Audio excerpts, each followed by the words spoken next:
tomography. You have seen already many tomographic results, but this section is mostly focused on algorithms and modeling. And you will see a number of interesting presentations. And I guess we can start already with the first one. So the first presenter is Alberto Alonso Gonzalez from UPC, and he will speak about single baseline tomography with Polinsar. Okay, so thank you for the introduction. So in this talk, I will actually this started as an idea to try to estimate a structure from the Polinsar two-layer model, and it somehow turned out into tomography, and here we are. So then, just to start, okay. I will go very fast from the formulation, just to mention that, of course, with Polinsar we are sensitive to the vertical structure of the vegetation. So what is interesting for us in terms of tomography is the volume decorrelation term, because it introduces a relation with the vertical reflectivity profile, which is what we want to estimate in tomography. And we can see that it is actually a normalized Fourier transform of the vertical reflectivity profile. So basically, we sample the spectra of this profile by sampling different baselines. Then the next ingredient of this talk is the Polinsar two-layer model. So what is important in terms of tomography is that now we decompose the scattering into the contribution of the ground and the vegetation. So this profile here, it's decomposed, or it's approximated into two components, the ground and the ground and the volume. And then we see how here we assume that each of these two layers is independent of polarization. So we drop here the dependency on omega. And what is dependent on polarization is the power of each of them. So then this volume decorrelation equation is translated into this. Now we don't have the omega there. And then we can define our two-layer coherences, so the ground and volume coherences, independent of polarization. What does it mean? In terms of the coherences, that we will have these ground and volume coherences represented here, and because we are changing the power with polarization, then what we will be is in the line between these two coherences, depending on the polarization. Okay, so then, the first step will be to invert this Polinsar two-layer model. The important thing here are this equation. This has already been presented before. So basically, we can define the polarimetric and the polarimetric covariance matrices of the ground and volume components as a function of the ground and volume coherences. So then, the first step will be to estimate these ground and volume coherences. In this case, since we are in single baseline, what we will do is to estimate first the Polinsar line. Then the ground coherence can be fixed with the intersection with the unit circle. But for the volume coherences, there is a bit of ambiguity because we have a set of possible solutions that are equally valid according to the model. In order to solve this ambiguity, there are different options to fix the ground to volume ratio, to fix the extinction, assuming a uniform profile. Or what we will do here is to fix a normalized vertical profile and scale it with height. So a bit more details about this, coming from this equation that I was showing before. Now we change this integral between 0 and 1 because we define this normalized profile between 0 and 1 and we scale it with this volume height. Okay, so if we look at this from a tomographic perspective, we see that now this spectral sampling of the profile, which has to do with the baseline here in classical tomography, now in the normalized profile has been replaced by the product of capacity times height. So basically the product of the wave number times height. So then this means that in order to sample the spectra of this normalized profile, we can change baseline or we can change height. And this is the concept that we will use here. So basically, how we can get different heights by going to different pixels with different forest height. So the assumption behind will be that we will have a normalized profile that can be considered constant spatially. And then it is just scaling height different for every pixel, depending on the forest height.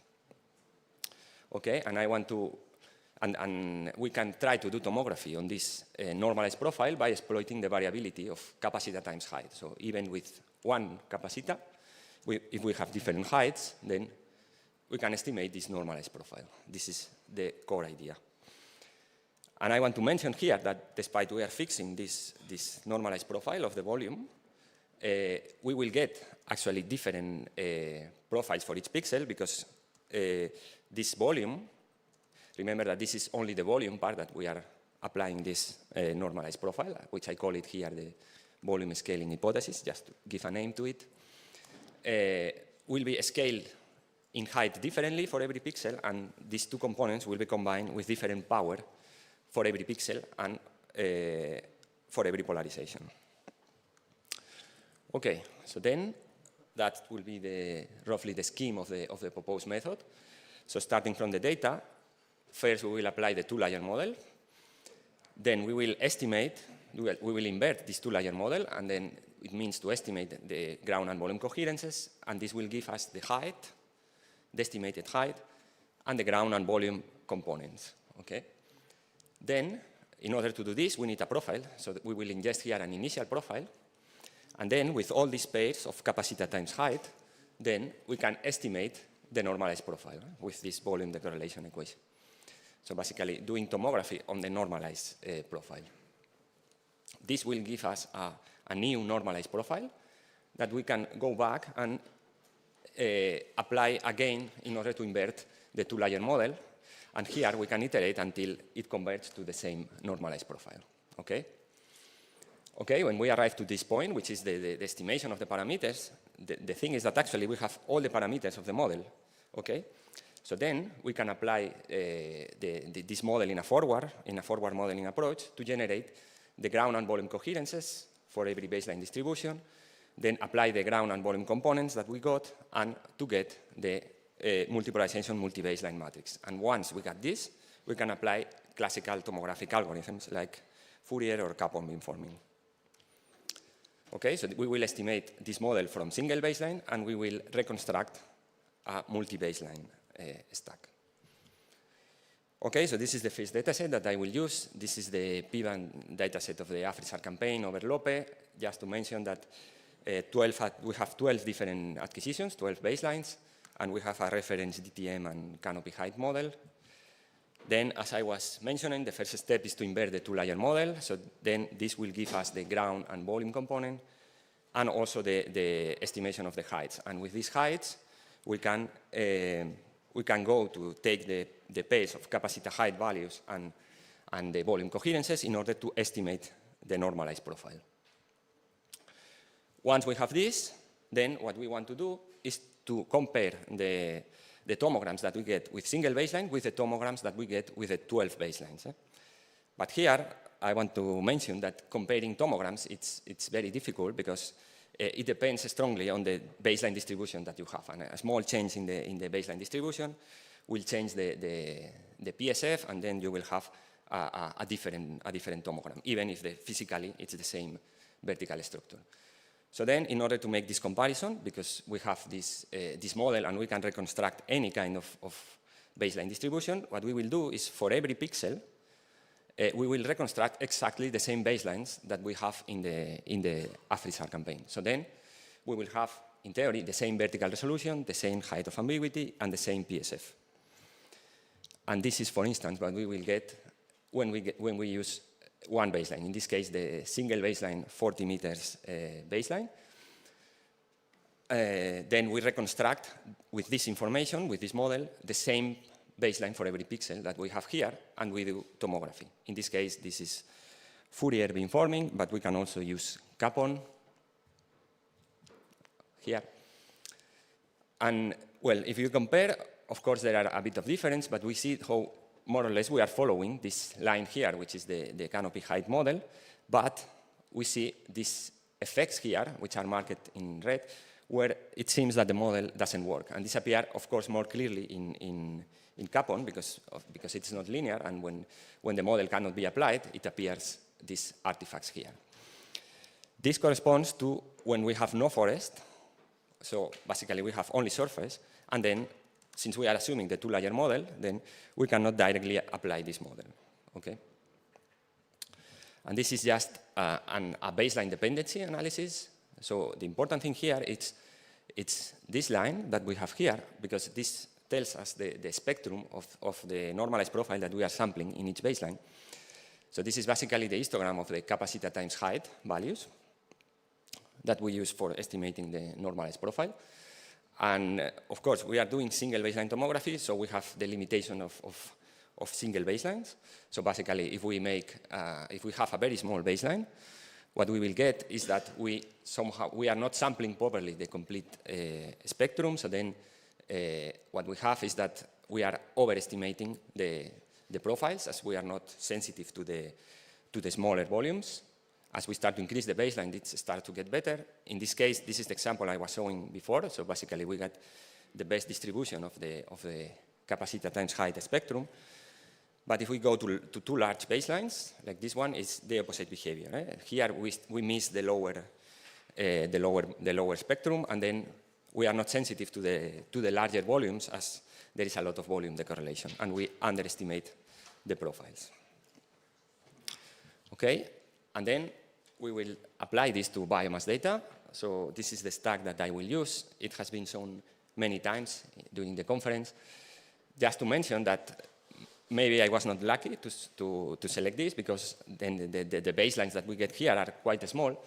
But anyway, comparing the two last one, we get a baseline close to 1 kilometer. So, and then for the baseline dependency, I will compare also this one with the last, and this one with the last. And I don't know if you can see it here, but this has already been shown in other presentations. So this is the 12th of June acquisition, and this has a lot of stripes here due to the ionosphere. And so we don't have a good baseline distribution, but on the other hand, this is good to check what you can do with just single baseline. So as I was saying before, the first step is to separate the ground and volume components to invert the two-layer model. So then you get the two components and also the heights. And then with the pairs of capacity height, then you can estimate the normalized profile. And then in the forward modeling, then you can generate the multi-polarization, multi-baseline covariance matrix with the baselines that you want. But in this case, since we don't have the reference, so which baseline should we use for this reconstruction? So in this case, we have used just this range. So it's between minus and plus 0.15 with 12 uniform baselines. And the reason for this is that this is roughly speaking the same range of capacitas that we get in the AFRISAR data, and also with the same number of baselines. But in this case, uniform baselines. Okay, so if we do this is the kind of tomograms that we get for this transect here. Again, as I was saying, we reconstruct the multi-polarization, multi-baseline covariance matrix, so we have polarimetry, and we can apply any kind of the tomographic algorithm that we want. So this is Fourier, but we can also apply Capon. And as in the previous case, here these spots appear very clear here. This is when the model cannot be applied, and this corresponds to these passes over these two rivers when there is no volume at all. So we have only surface, and then we cannot apply the two-layer model. But this is not that bad in biomass, because we will have the forest, not forest level 2 product to mask out all these areas and get only the forested areas. Okay, so the other thing that you can see in these tomograms is that you get a lot of ground everywhere. Eh? To analyze a bit this in more detail, then I just compare the ground-to-volume ratio that you get in AFRISAR with the one that you get in biomass. And here you can clearly see from the colors that the ground-to-volume ratio is much higher in the biomass data, and this has to do with the incidence angle, which is very shallow, in the order of 21 to 25 degrees. Okay? And this is why we see on the tomograms so much volume, so much ground, sorry. And this is the baseline dependency. So basically, we have here the last two images, these two images, and the previous one with the last, which are two baselines that are quite similar. And if you compare the two tomograms, so they are very similar. So in general, it seems to be consistent. And this is a tomogram generated with this acquisition that was strongly affected by ionosphere. And of course, we have a very small baseline, so the profiles get overestimated, but still, you can see how this two-layer model, when you are estimated the ground phase, still is able to get something that still overestimated, but is somehow similar to the other ones. Okay, and finally, the thing that I haven't shown yet, is which is this normalized profile that you estimate. Here you can see on the left this normalized profile for this is a kind of the mean normalized profile for the whole scene. Here you see how in Afrisar we get this profile, and it's very similar to the one that we get in biomass. So at least it is consistent. But of course there are small differences, so the peak is a bit higher in biomass and it is a bit more uniform. But the two tomograms are very, very similar. The two normalized profiles are very, very similar. So then, just to conclude, so this idea of using the Polinsar two-layer model with this volume scaling hypothesis can be used to do single baseline tomography. Then we can estimate this normalized profile with the sampling of the spectrum of the capacity times height by exploiting different pixels. And then we can apply this as a forward model in order to reconstruct the multi-polarization multi-baseline covariance matrix and do tomography. This has some peculiarities. So for instance, single baselines are easier for phase calibration and to minimize temporal changes, and therefore this might be interesting to get vertical structure, and also it will allow to do tomography in the interferometric phase of biomass. And additionally, this is a fully model-based approach, so then there is room in the model to apply other decorrelation things like temporal decorrelation. And with this, I conclude. Thank you for your attention.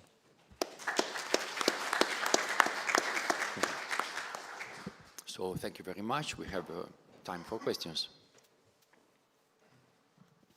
Please, Hi. I'm here. Okay. So I'm not sure, maybe I did not understand what you were displaying, showing the contribution of the ground and the volume. To me, I would have expected, say, for example, you had this flooded forest. How come the ground is water, right? So it should just look like the river that's beside it. Sorry. But maybe I didn't catch what you mean this? No, this thing? Earlier, no, earlier than that. This one? No, earlier. Earlier, okay. You had two radar images, one for volume and one for ground. Okay, yes. This one, you mean? Yes. Yes. Yeah, so the ground, see in where it's pink, it's water, it's flooded, right? So well. Yeah, that's my question. Yes, no, so the thing is that here there are two things. The thing is that here there is very low volume in this area because the forest is not very high. And then also the baseline is quite small in this case. So then basically here in this area, the two-layer model is not working very well because it looks like a single layer, basically. And then also you can see this on the rivers when I show the ground-to-volume ratio, how basically it's not working here because you get a lower ground-to-volume ratio on the rivers. So this makes no sense here because the two-layer model cannot be applied there. Yeah. Thank you, Alberto, for the presentation. Mm-hmm. I understand very well the processing you propose from left to right, but the one from right to left is a bit unclear to me. Well, if you want, I have one slide with more details. Let me check. Just let me ask my question. And yes. I would... yes, so basically what... No, I haven't finished my question. Okay. Just let me... Tell me. Why, once you have estimated, the objective of tomography is to estimate parameters to characterize the forest. So once you have your parameters, why do you regenerate matrices to produce tomograms?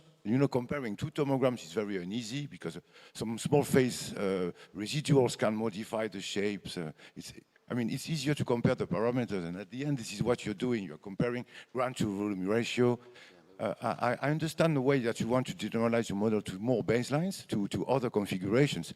But why don't you estimate this model for other configuration and then you compare the parameters? Yes, but the thing is that so the parameters that you have, let me go back to this scheme. The parameters that you have are the normalized profile and then the ground and volume components. So of course you can compare this, but the idea was to get information about the vertical structure. So then this is why at the end you end up this one. No? So at this point, what you have is the normalized profile and the ground and volume components and height. And of course you can compare this. This has already been done before, but the idea was to get information about the vertical structure. And this you don't get from the normalized profile because, first of all, the normalized profile is common for the whole image because you need spatial variability and you compute this at image level. And because at the end, this is only the volume profile. So in order to get the real profile, you need to combine the two things, this normalized profile with the two-layer model. And then you end up having your complete profile. And then this is what you can compare. And then this is why we are doing this backward part, this backward, this is this lower branch of the algorithm in order to be able to do tomography and to get the final profiles. So you need to do again the ground and volume combination in order to get the full profile. So that's the idea. Did you try to compare the covariance matrices instead of comparing the tomograms? No, here it's about tomography, but comparing this is what Noelia does, for instance. Yes, so this also brings a lot of information. But here I wanted to go into the vertical structure, and this is why I do tomography. Thank you. You're welcome. Thank you very much, Alberto.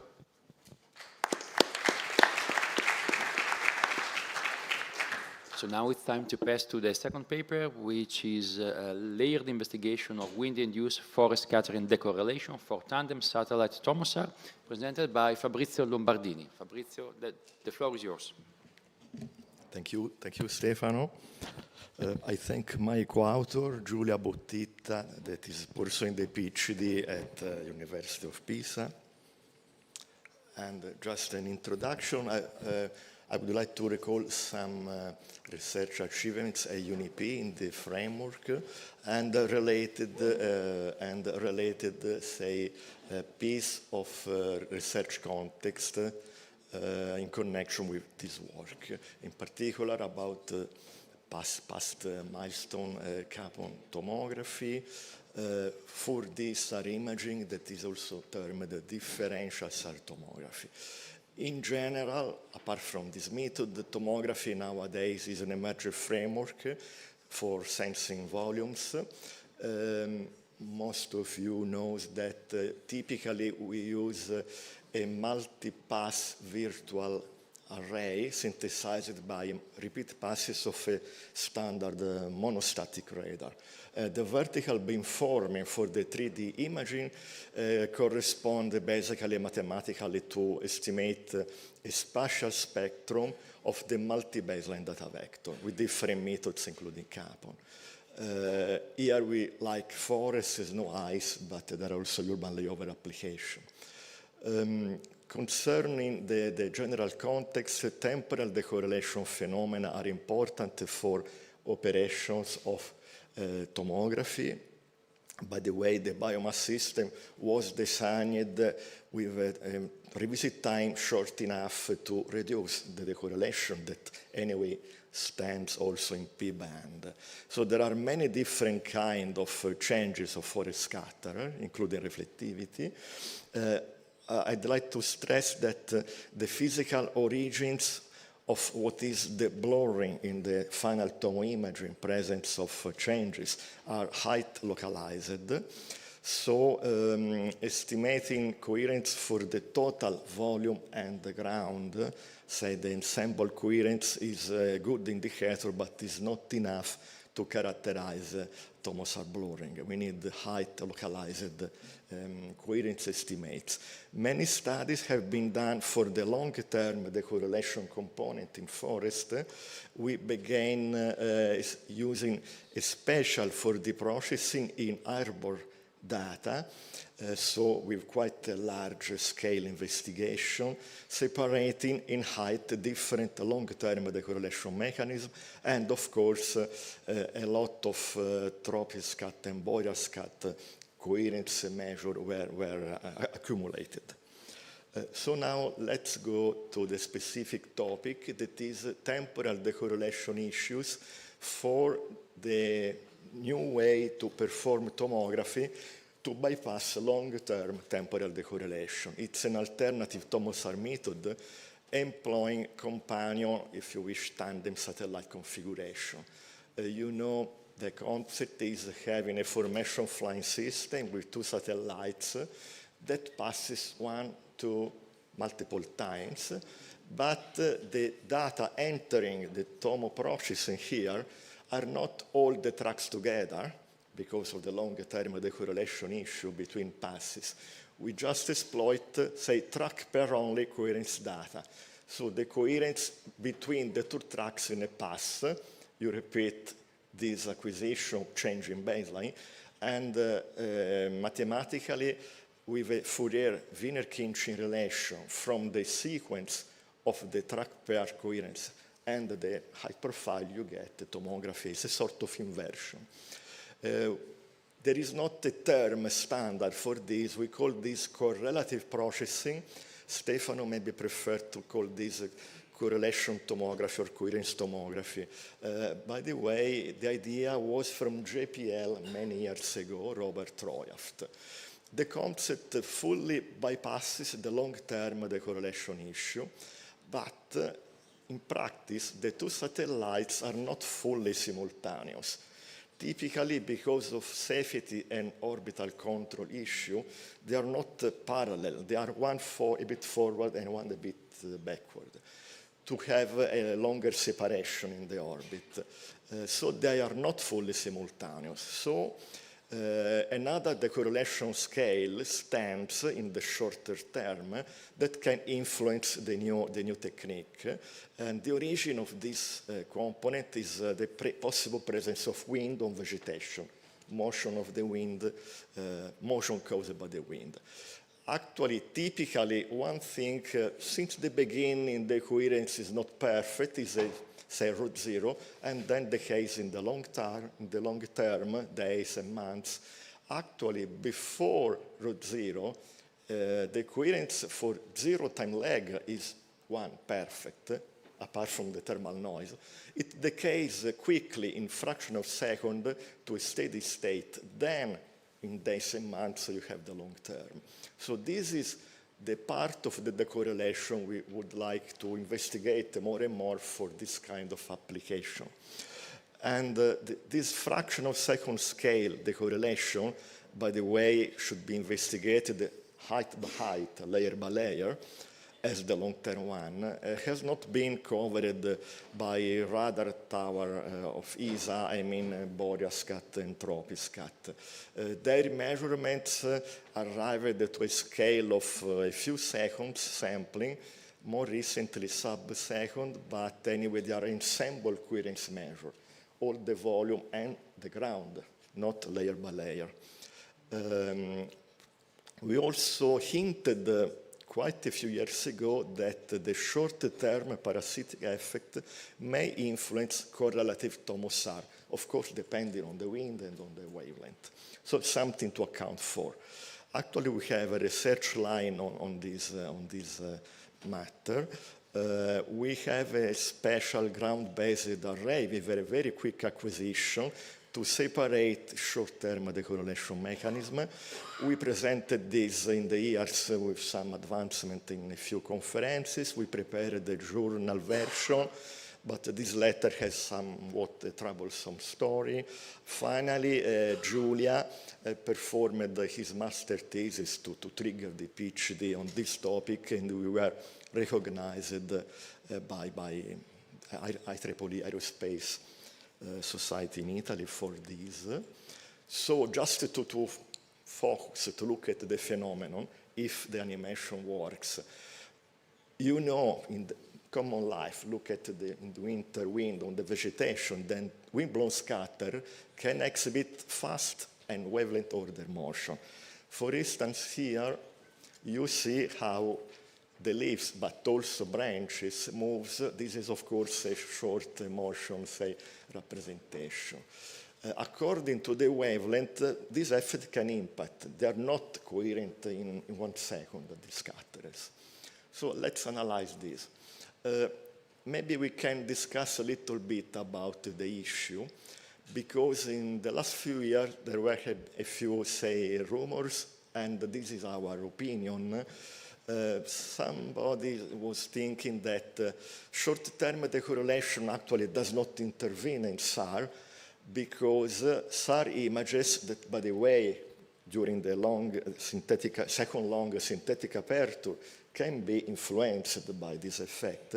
Well, if in SAR images you see well the forest, this means that short-term decorrelation does not intervene. We think this is a misleading concept, because in the ocean, there the scatterers decorrelate. Bragg scatterers decorrelate in fraction of a second, as the leaves. Despite this, you can see the waves in these SAR images. So the fact that you see the forest in the image does not mean that short-term decorrelation does not exist. Another consideration was during SAR focusing, decorrelating scatterers, leaves, small branches, cancel out in SAR focusing, so they are no more present in the 2 images for tomography, so they do not perturb correlative tomography. Actually, in classical radar engineering literature, it is known that decorrelating scatterers, this in our case, are not cancelled out in SAR processing. Their energy is conserved. They just spread around. So if you have multiple pixels with foliage, the scatters, in a sense, are shuffled among nearby pixels, but they don't disappear. So the decorrelating scatters are present in the SAR image and will impact tomography. A final consideration in the last few years was okay, but the effect on tomography, correlative tomo, is negligible.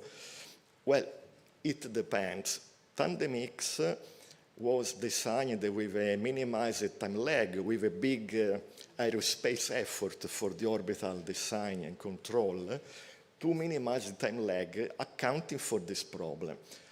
Without having a specific number for the coherence time, they did the best effort approach.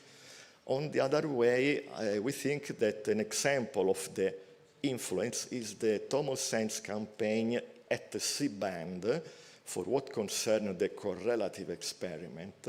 With a second long time lag at C-band, correlative TomoSense could not properly focus the volume because of the short-term decorrelation. So let's go to the measurements.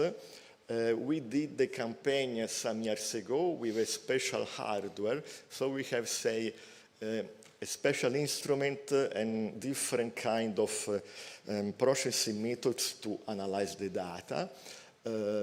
Basically, we use a sort of 4D imaging in a fast scale manner.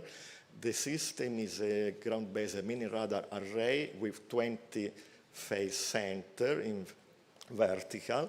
The array acquisition is very, very fast thanks to the dedicated hardware. We can fire all the phase center in, say, 1-2 milliseconds very quickly and repeat an array firing in a few milliseconds time. In this result, I show a sampling with 10 milliseconds. The processing is simple. We perform standard beamforming for each array acquisition, and then after focusing height beam, for each height beam we do some kind of temporal statistics on the time series of the complex voxel content for the fast scale, so seconds, fractions, milliseconds. The scenario currently is a few Mediterranean, say, trees in Pisa in 2 different seasons with different wind conditions. The first result I already showed in other conferences, so just to recall, the height span is about 10 meters. We focus with 2 meter resolution all the heights. Here we present some unique height-varying Doppler spectra. So the Doppler spectrum, not from the whole complexly moving volume, but the Doppler spectrum for each layer, here for 5 heights. It is very apparent how going from the bottom to the top canopy, the Doppler bandwidth increases significantly because what is moving faster the higher you go in the tree. This is quite expected and has been measured. A related important parameter is the short-term coherence time, that is the fraction of second time for coherence to decay to a steady state. After this, in hours, days, there will be the longer-term component. Coherence time to go to a steady state level. Again, measured height by height. Basically, there is a relation between Doppler bandwidth and coherence time. We exploit here a sort of model fitting inversion, and we see how going from 6 to 16 meters in the canopy height, the coherence time already short, around 100 milliseconds in the bottom, further decrease a few tenths of milliseconds at the top canopy. So not only the coherence time is quite short, we are in X band, but it is very varying along the layers, 6-fold decreasing. This is why we think the total coherence is not enough significant. We have to analyze in a height-varying manner the phenomena. A hint about what is the influence on the system. This line is an hypothetical, say, time lag for a given companion system, say 100 milliseconds. According to where are the coherence time of the layers, higher or lower than the tandem system time lag, you may have a well operative or critical operational condition because you are not or you are impacted by the coherence decay. Other results are for different wind speed. With lower wind speed, the coherence time increases a bit, but still there are small fraction of seconds, so criticality is still there. We can scale the result to other wavelengths, especially if the wavelength is close to X band. For instance, in C band, scaling the most critical result of top canopy, we get 45 or 150 milliseconds coherence time for the 2 wind condition, confirming that in C band, a second long tandem system is critical. Then we also measured the coherence level, ρ0, the steady state for different heights. So again, an innovative descriptor, short-term coherence level profiles. This tells about the influence degree on Tomosar. Finally, the last few results, we also evaluated direct autocorrelation measures. If you scale this to the top with 0 lag, these are coherence values in time in the very fast scale, again in a height-varying manner. This is bottom canopy, this is top canopy.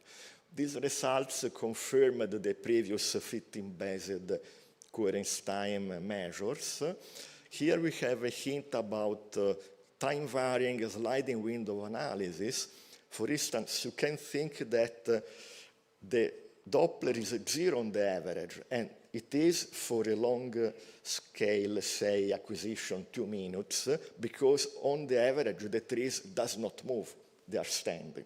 But if you do a sliding window analysis on second scale, you see that the Doppler centroid is not at 0, it oscillates positive, negative. What is this? It's the effect of individual wind gusts that tend to move collectively all the all the three structure forward and backward in different seconds according to the sequence of wind gust. We think this Doppler shift here, maximum 2 Hertz, can also be scaled as well to C-band, L-band, have given indication of significant phase biases in the estimate with the, say, track pair only coherence. So I'm going to the final result. Basically, existing measures that nowadays are a bit faster, they are reaching our short-term scale, are anyway ensemble. They measure all the volume. We did this as well as a comparison. What comes out? Doppler spectrum ensemble, a sort of Boreas-cat-like measure, is similar to the Doppler spectrum height varying for the bottom canopy, but for top canopy the bandwidth is larger. This means that ensemble measures are mostly sensitive to the lower layer that are less critical. So system indication from ensemble measure are, in our opinion, significantly over-optimistic. Again, I'd like to stress the importance of height varying measures, better suited to analyze, influence, and refine the design of the system. These are the conclusions. The most important maybe is, okay, we have this technology and method to analyze. X-band here is just an example, but it is already significant for X-band system. It is not the most common wavelength for tomography, but tomography has an inherent value also in X-band for crop analysis, tandem X, C-band as well, JPL first experiment, and ESA experiments. So there is a rationale to deep further these characterizations and consider to refine the design of future tandem system, as it was done for the long-term decorrelation for biomass. During the system development, long-term decorrelation was considered in the design process. We propose to do the same for the short-term, component. Thanks for your attention. We are open to cooperations. And just in case you have to browse for questions, these are again the conclusions. Thank you.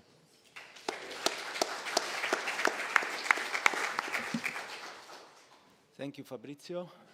One quick question for Fabrizio. So, one over there.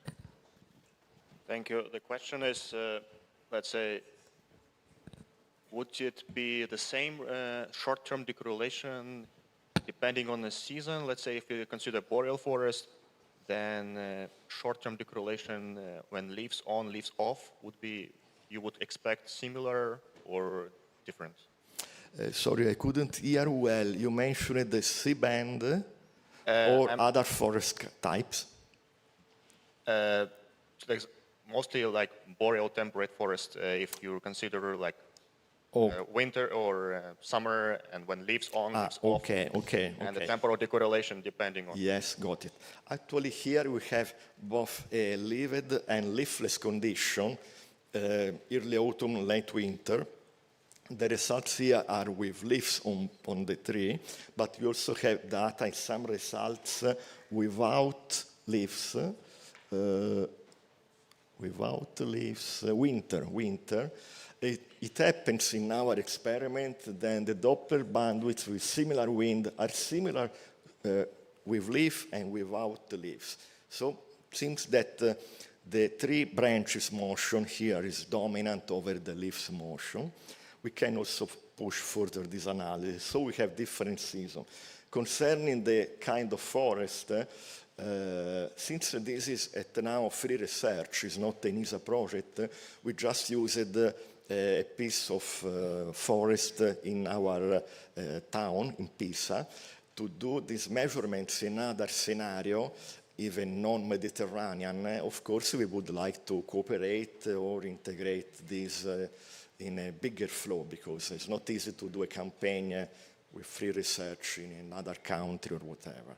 But of course, in principle, the experiment can be replicated with taller trees, denser vegetation, different wavelengths and whatever. Yeah, thank you. Okay. Thank you. So we can move to the next presentation.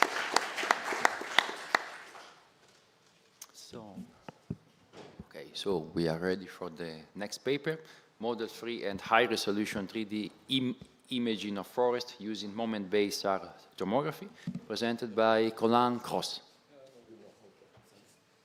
So, the floor is yours. Thank you.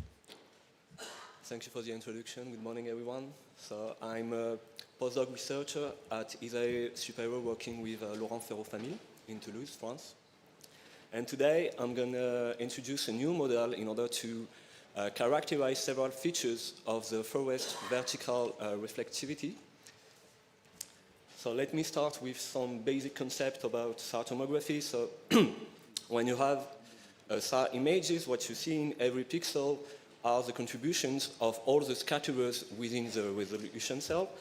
And in the case of forests in P-band, this contribution mainly comes from the higher layers of the forest and from the ground layers. And the problem is that with your image, you can't deconvolute these contributions because everything is added up, and you can't separate what comes from the ground and what comes from the canopy.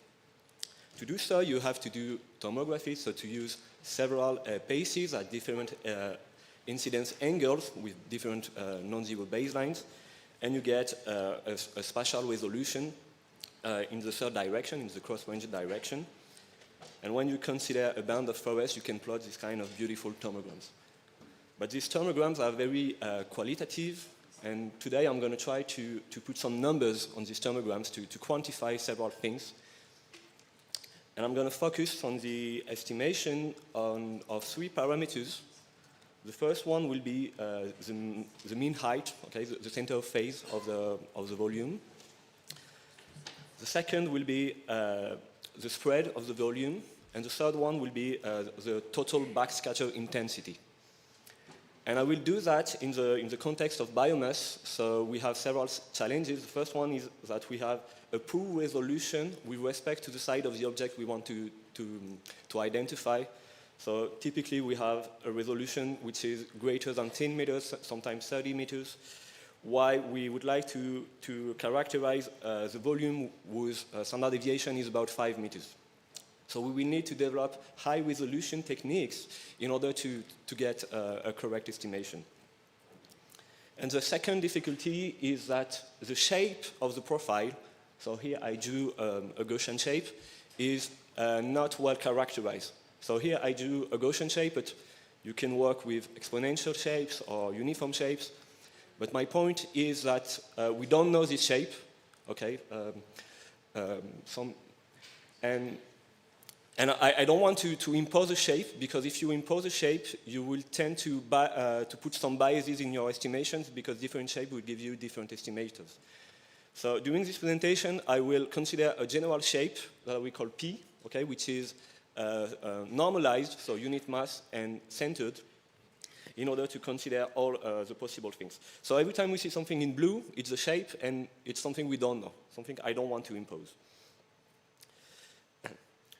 So as you know, what we measured for a pixel is the sum, as I said, of all the contribution.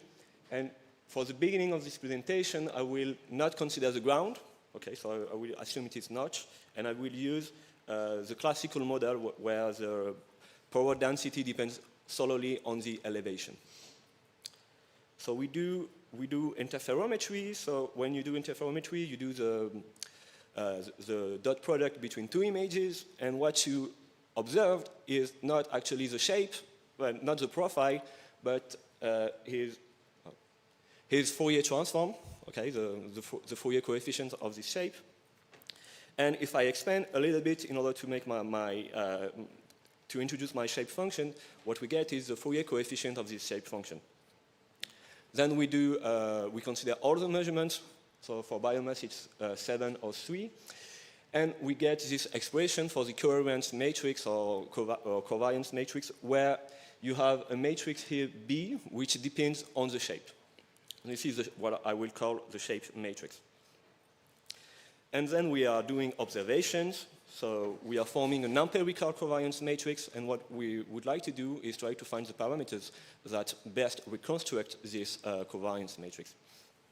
So ideally, what we would like to do is find the most likely parameters, so to solve a maximum likelihood problem to fit our data with our model. But when we do that, we have several difficulties. The first one is numerically solving a maximum likelihood problem is very difficult because the likelihood function is highly non-convex. So instead, we are doing simply covariance fitting, which is L2 minimization. And the second difficulty is that I still don't have any model for my shape function, so I can't fit anything because I don't have any model for my shape function. Remember that here I plot a Gaussian shape, but in practice, we don't know the shape.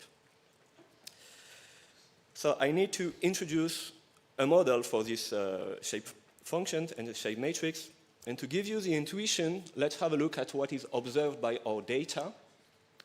So on the left-hand side of the slide, you have three possible distributions, okay, a Gaussian one, a uniform one, and an exponential one.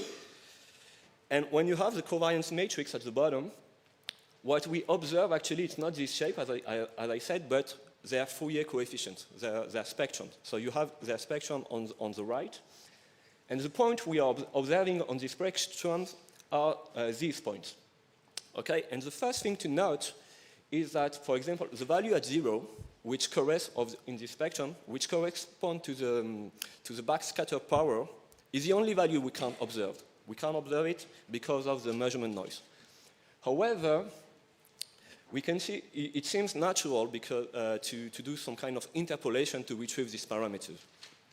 And if you do this interpolation, you can get from the curvature at 0 also the spread of your distribution, because there's a relationship between the curvature and the spread of the distribution. And here, actually, the fact that we have a poor resolution is a good thing, because having a poor resolution means that in the spatial domain, you observe something very narrow, very small. So in the Fourier domain, you will observe something very flat. And actually, here, the parameters I used were very good. And if I use more Biomass-like parameters and I decrease the resolution, the point I observed are even closer than the origin, so it will be easier to do an interpolation. And if I consider only 3 paces instead of 7, like here, I get something even closer to 0. So actually, the worse the resolution, the better will be my interpolation. So that's the idea here. Instead of choosing a particular spectrum, I will simply interpolate my data in order to have an interpolated spectrum. But that may not correspond to any particular distribution. So let's do the math. Here I have my unknown covariance matrix, which depends on my shape function, which depends on the spectrum of my shape that I don't know. However, this spectrum, I can write it as a Taylor expansion. Okay, this is the formula. And the idea is pretty simple. Instead of considering the whole Taylor series, I'm just going to stop after D terms. Okay, so D will be the order of my approximation. And when I do that, I will have new parameters, the mu d's, which corresponds to the central moment of my distribution, but they will simply be new parameters to estimate. And when I do that, I can simply re-inject into the shape matrix and into the covariance matrix. And now I have a model for my covariance matrix that I can optimize using my L2 minimization I presented before. So what's the interest of doing that, you might ask? The first one is that with this parametrization, almost every variable, actually all but the elevation, enter linearly in the expression of R, which means that I can find a closed form expression for these parameters. So in practice, I only have to optimize for one parameter, the elevation. So this method will be super fast, only one parameter to optimize, and one parameter over a line, so very, very fast. However, one of the drawbacks is that we might have misspecified models, meaning that none of the parameters will reconstruct perfectly my covariance matrix. But believe me, it's not a big deal, because if I do some numerical validation, I consider the same biomass-inspired parameters, and I have simulated a uniform distribution. And here you have the performance of the estimation for the elevation, the spread, and the power. And for now, what you can see is simply the Kramer-Rao band, which are the best performance we can achieve. If we do a maximum likelihood estimation, which is not our estimation method, but it's the standard today, if you assume the correct distribution, of course, you get the best result possible, you achieve the Kramer-Rao bound. But here, the difficulty is that you don't know the true distribution. So, and when you apply an incorrect distribution, so for example, a Gaussian one or an exponential one, you get significant bias. Okay, and especially for the spread, you have an incorrect estimation of the spread. When you do our method that we called MOMET, you reduce significantly the biases on the spread, and for the elevation, we still have a small bias because our method does not require that the distribution is symmetrical as is the uniform distribution, and we can do that by getting rid of all the odd moments, and then we achieve the same performances. We reach the Kramer-Rao bound in this case. Okay, so that was for the theory. If I want to apply this method with real data, I need to do a little change. I will simply add the ground. Okay, so if I add the ground, I add two parameters, the intensity of the ground and the elevation of the ground. If I know the position of the ground, I simply add one parameter, the power, which is a linear parameter. So the same algorithm will apply with the same complexity. However, if I need to estimate also the ground, now I have two nonlinear parameters, the two elevations, and I need to do a dual search. So now I have two parameters to optimize. But it's not a big deal, we can do it. And to convince you here, some first applications with the biomass data over Tumucumaque in Brazil. It's the data you already seen during all week. So, and here you have the carbon tomogram and the estimation performed with different methods. So the first one at the top is a double Dirac. So we search a volume which is Dirac impulsion, and then you have the moment estimations with different orders, so different D, going from 2 to 6. So let's do a zoom. And here the first thing to note is that with the moment, as we do consider the spread, you can also have an estimation for the height of the forest, but also for its spread. So here you have the sigma's values for plus and minus sigma. And the thing to note also is that when you have higher order, you go further in the Taylor expansion, so you can be more accurate on your estimation. But in the same time, because you are estimating more parameters, the estimation you get is more sensitive, so it's going to be a little bit noisier. So I can finally just put the ground at 0, okay, to get this kind of tomogram. So this is for HH, and I can do the same with the cross polarization. Okay, it's basically we have the same trends. We seem to match the tomogram, so we're kind of happy with that. It's good result. It's just not math; it also works in practice. And if I do a little more challenging region with a little bit of slopes, I can do the same, and we see that it still performs kind of well. Okay, so for HH and for HV. So as you can see here, with an order 6, it's very sensitive, but it makes sense. Okay, so to conclude, I presented you today a moment-based approach in order to quantify different features of the vertical profile. And the core idea was to avoid imposing a shape function, okay, to avoid these biases, to provide better biases. It provides a better misspecification. It works in practice, so it's kind of cool. And from a numerical point of view, it's pretty simple to optimize. We have an optimization only on one parameter, or maybe 2 if we consider that we have to estimate also the ground. And I didn't mention it, but it works both with uniform arrays, so with uniform baselines, and with non-uniform baselines. So it's kind of useful also for airborne application if we want. And as a perspective, we would like to go further in the application of this method with the biomass data, trying to apply it with large-scale data.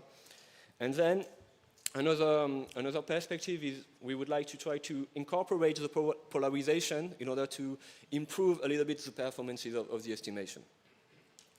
So if you want to know more about this method, you can have a look at the paper we presented last summer at ACIPCO, and I'm here for questions. Thank you for your attention.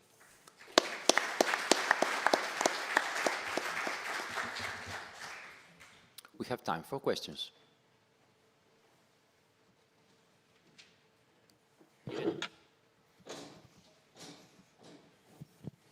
Yeah, thanks a lot. A very interesting talk and very interesting approach. I have a question because when you increase this moment numbers that you have seen, you also increase this black line, or no, in principle it was, I think it's one, yeah, it doesn't matter which one. My feeling is that you increase the averaged height somehow. So you increase these kind of values. And my question is, are you also expecting to do a validation if which of these ones fits best, let me say, with something? I know it's difficult to compare, right, tomograms, but it would be interesting to see which one would fit best, right? Because at the moment we don't know, right? This is what I understand. Completely. Okay. I agree with you. We have to, we are working actually on trying to find ways to optimize the order, and here we have a trade-off to find between higher orders that will provide lower biases and low orders that will provide more robustness, because they are less sensitive. We have fewer parameters to optimize. So it's something we're working on right now. The good thing with this method is that numerically we can do a lot of simulation to try to see, to compare the RMSE. So yeah, we just have to have a look at the data, look at the SNRs, and maybe by simulation we can choose the best, the better fitting for the order. Yeah. And this potentially will also depend on the structure of the forest and the forest type, right? So that's also very flexible in this case. Actually the method seems to be kind of robust on the shape of the forest, of the shape of the distribution, because we have a very poor resolution. Because we're working with resolution about 20 meters, because it's like doing a low-pass version of the distribution, and when you do a low-pass version with this kind of coarse resolution, everything looks the same. So. Okay, thank you. Thanks for the presentation. Something about the algorithm. Comet typically has an issue of reducing the unambiguous range because of a phase sign ambiguity due to the quadratic fitting functional. Yeah. We used a Comet years ago with a multiple component problem, but not tomography, along track interferometry, multiple Doppler components. There is also, say, an addition to Comet to restore the full unambiguous range in the scale height. Did you use that, or did you note any restrictions in the height range? Yes, you're correct. With Comet, we have an ambiguity of half a wavelength.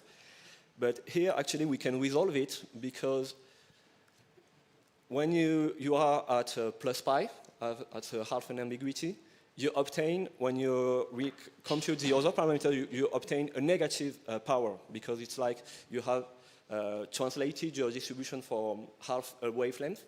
And if you want to have something symmetrical, you have to have a negative power, so it's non-physical. So indeed, we are reducing artificially the resolution by a factor 2, but we can resolve this ambiguity in practice. Okay. And maybe to better judge difference comparison to the standard couple, you may use some simulation for a comparison under controlled conditions, maybe. Yeah. In the real data, you'll never, if there is any difference, you'll never know which is really the right profile, so maybe some simulation.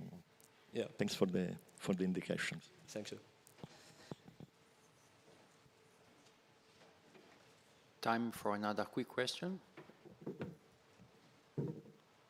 So if not, thank you very much again. Thank you. And we can pass to the next paper. The title is Forest Structure Characterization Using Multi-Baseline SAR Tomography, presented by Ummesh Kati. So the floor is yours.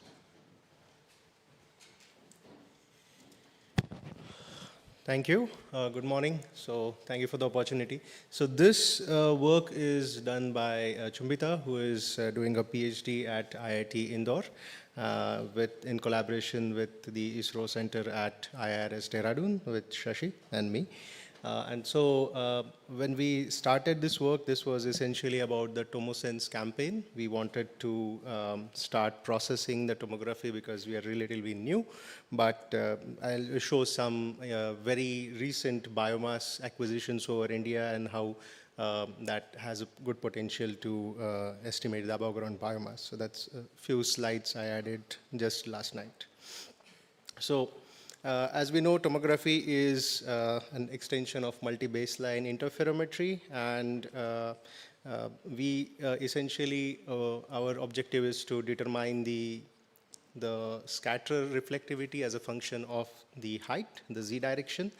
And what we are interested in particular in India is to use it as an independent measure of getting the height estimations, to understand the reflectivity profiles of the forest, although the vertical resolutions or the vertical voxel size might not be as high as in case of airborne tomography, but that's fine, and understand the scattering mechanisms of these complex targets. While we are interested because for most forests in India, tropical or subtropical, we don't have access to a open source LiDAR data. And JEDI has a sparse footprint, so this is the best alternative that is there. And P-band, fortunately, can be acquired over India, so we are good at that. So to get prepared for that, we use the TomoSense datasets, thanks to Stefano, who shared kindly the data with us. And it, as you know, has 3 frequencies, P, L, and C, with multi-baseline acquisitions done with full polarimetric channels. So what we used here is we have used the northwest heading for the P band and also the northwest heading for the L band. We have not yet processed C band, but as I heard today that the C band has higher decorrelations. So once we process, we'll also understand the impact. And also with that is the canopy height map from the ALS. We have not yet processed the TLS data that is also provided along with this, so we yet don't know how well we are. But again, the point cloud processing is not trivial for us, so we will probably not delve into that too much. What we have also used is these AT plots that are there in the datasets, which provide the above ground biomass measured at the field level to get an idea about how the mapping for biomass from tomographic backscatter at different heights can be worked out. So this is over this Cometer High Forest in Eifel National Park, and we will be seeing this again in the next few slides. So what we started to do was we started to have a Python code written for going through the data set, only later figuring out that there was already open source MATLAB code provided with it, but it's fine. We then adapted the Python code to work on that. What Chumbita did here was instead of processing all the 28 or 29 P-band acquisitions, she only took the 19 acquisitions acquired on one day. So the temporal baseline is 11 minutes. So the temporal decorrelation is pretty low. We will process in the near future the entire data stack, so that I think there is a one-day gap between the two. And for L-band, the temporal gap is around 3 days acquired over multiple dates.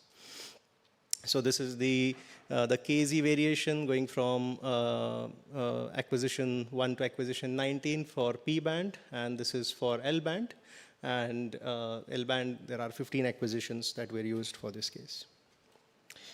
So this is how the coherence matrix, or the covariance matrix looks like in the standard formation, where the upper triangular denotes the coherence going from 0 to 1, and the lower triangular denotes the phase difference, or the interferometric phase.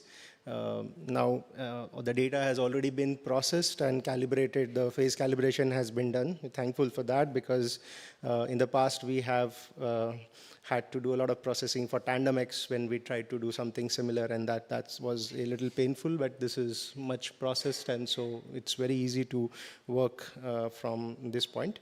So as you can see that, again, the temporal baselines are not the same. So here we have a baseline of just 1 day, and here it is around 80 hours from the first acquisition to the last. But P-band, the advantage of longer wavelengths is we have much lower temporal decorrelation, while L-band, again, the temporal baselines are large, so the temporal decorrelation also is higher. And so this is just, if I clip down it to 15, just to make it visual. So once we had that, what we did was we used the standard Fourier beamforming and the Capon beamforming methods, where the steering vector coming from the KZ, the vertical wave number, is helping us focus those the measurements to the particular Z direction. And so this is just a vertical profile here. What I missed out on adding is the canopy height. So what you see here is in the green is the forest, in red is the ground, and in blue is pixel over water, which are shown here on the top left side. What we can quickly see is that the ground is very well calibrated with the zero elevation focusing, and we can see that the forest has one peak at the top around 20 meters, and then another at the ground level. So the forest is very well captured, and we can, this is from the left to right, it is the linear basis HH, HV, VV, and then the poly basis HH plus VV and HH minus VV. So dihedral scattering we will expect will be captured in the HH minus VV scatterings. So these are the tomograms over a small transect, and here we have overlaid the canopy height map in white. So this is for Fourier beamforming, but much more focused one is the Capon. So what we see here is that the top of the canopy is captured well, and then for probably these are the forests where there is a lot more interactions happening in the trunk. So we are seeing the impact here at HV, at HH, and then it also gets pretty well characterized in the dihedral scattering, which will come up in HH minus VV. For the open water area, which is here, we see that the CHM is 0, and we also don't see any peak which is coming from the tomograms, and we also get the nice characterization of the forest. Similarly for L-band, I'll go to the Capon beamforming, and it's not the exact same transect, I'm afraid, but we can sense that the penetration is lower because the ground is not very well visible in all the polarizations, especially VV is more probably having interactions with the vertical trunks, and HV we don't see much ground. While if we switch to HH minus VV, then we see that the ground scattering is indeed reported here, which might be from the ground trunk interactions. But again, probably this is a much denser canopy wherein the ground scattering is not dominant. So comparison with probably a LiDAR, full waveform LiDAR might help in understanding the penetrations through the medium. So this one transect is common to both P and L band, and we can see the difference between the penetration for P band and L band, and P band is much better at penetrating the forest canopy, and that's why Biomass, I think, will be very good data to visualize these dense canopies. And of course, there is some noise that is coming up because of the water body that is coming up here. There is one small LiDAR bump that we see, which is captured in P-band, but not, sorry, in L-band, but not in P-band. It's a small area around the lake. So I'm not yet sure right now why this is not captured. We'll probably look at it again. Okay, so what we did was we did a small experiment where we varied the baselines to reduce from 15 to 9, so as to just get a sense of how bad the tomograms could be. Because biomass, we will have typically, I think, 7 baselines. So just wanted to see. Again, this is has no correlation to the KZ variation or the diversity in KZ that we will have. So it's not a 1:1 correlation, but since we had the data, we thought this might be a good idea to do. And so to quickly see, this is the tomograms at 15 acquisitions, and then we reduce the number of acquisitions to 13, 11, and 9. And we can see that the noise essentially goes up. Probably these are the side lobes, which is not characterized well. But again, the height of ambiguity is also not the same, so it's not apple-to-apple comparison. But again, L-band, it's not great performing, but at 15 acquisitions performs decently. Then what we did was we had the AT plots, and so we did a standard notation wherein we got the backscatter for different z-axis going from 15, 25, and so on. And what we see is what has been well published is the height at 25 to 30 meters has a very good, has a pretty decent correlation. Again, there might be some noise, so if I reduce that, the correlation will go on. But again, typically backscatter to biomass relationships are not linear. Maybe at P-band for low biomass, it might be. So here it is not biomass, it is the canopy height again from those data sets. And this is for the HH channel. Again, I reduce the number of acquisitions. It doesn't really change at what height I will be getting the maxima. So I'll skip through these. And this is for 11 baselines and 9 baselines. Again, the height at 11 and height at, sorry, 20 and 25 are pretty well correlated to biomass. Similarly, P-band, similarly L-band, again, the height at 25 meters, the backscatter at 25 meters, tomographic backscatter matches pretty well to the LiDAR CHM. And then I can also reduce it to 11 and 5 acquisitions, and we can still get a decent accuracy. So this was one of my last slides, but so here what we are getting is just like a transect flowing through, and we can see the tomograms which are coming up at different transects. So this is for P-band, and this one is for L-band. So our idea is to utilize the data that will come up over India, multi-baseline, and do the tomography over different forest sites. So in fact, this week I processed some of the new data. So we had 3 data sets which were released in November, acquired in November. So this is the image acquired on 27th of November 2025 over a region called Haldwani forests in India.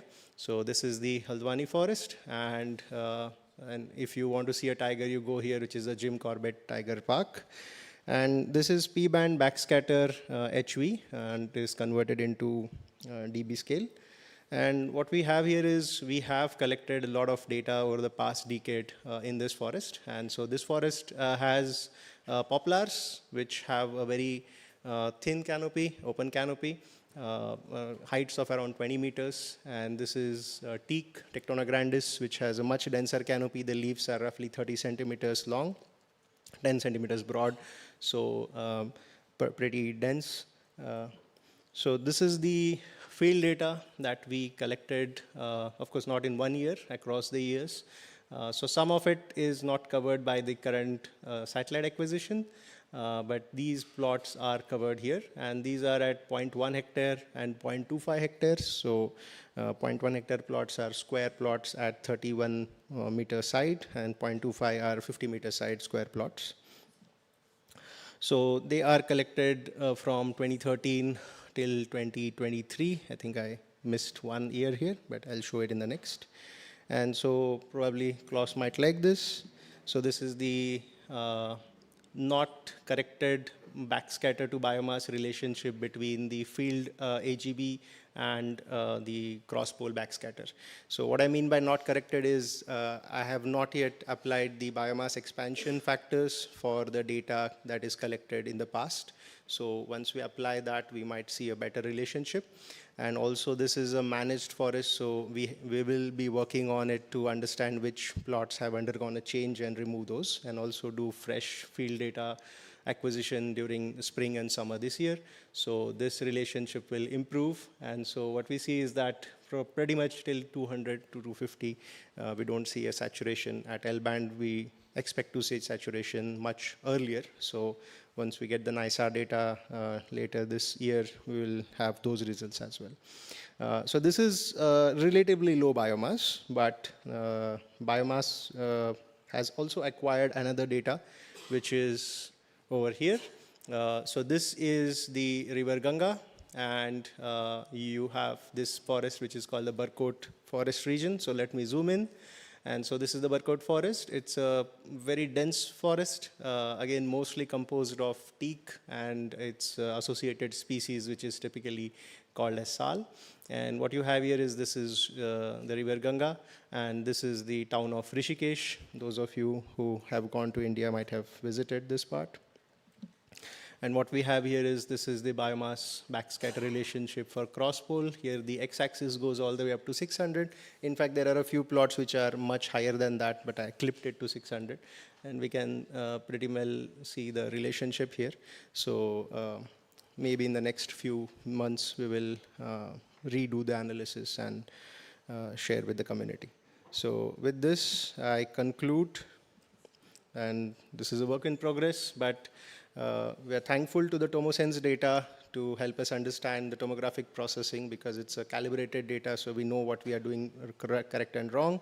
And we are working on the vertical profiles and applications of it for Indian tropics.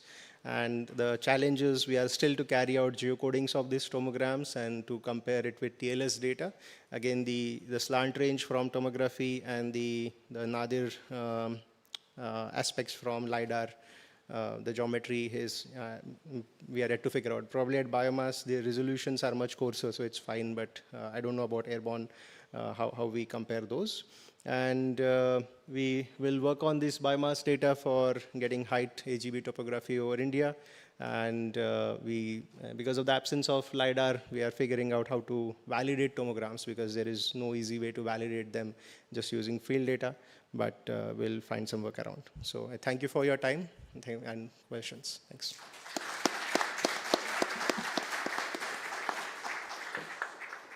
Can I make a question? Okay, so I will make a question, Umesh. So I think it's fair to recall that the Kermeter area is features hills that dive into a river. So it's a super topographic area. Yeah. And since you got this very nice result, it means that you really did everything by the book. I think the processing done by TomoSense team is pretty good. So we only had to focus it. So thanks. Good to know. But I was a bit surprised to see the dispersion in the plots comparing the tomographic intensity to forest biomass. And so my question would be if you accounted for terrain slope for correcting the intensity. No. We should. Yeah, we should.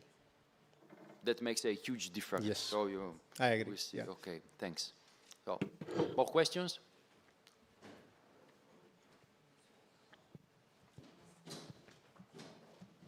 So first of all, also thank you for using the TomoSense data. I think it's a beautiful data set that is not really used that widely as it should be, because it has a wide range of observations, not only tomographic, but also optical data, LiDAR data, so it's really a nice test case.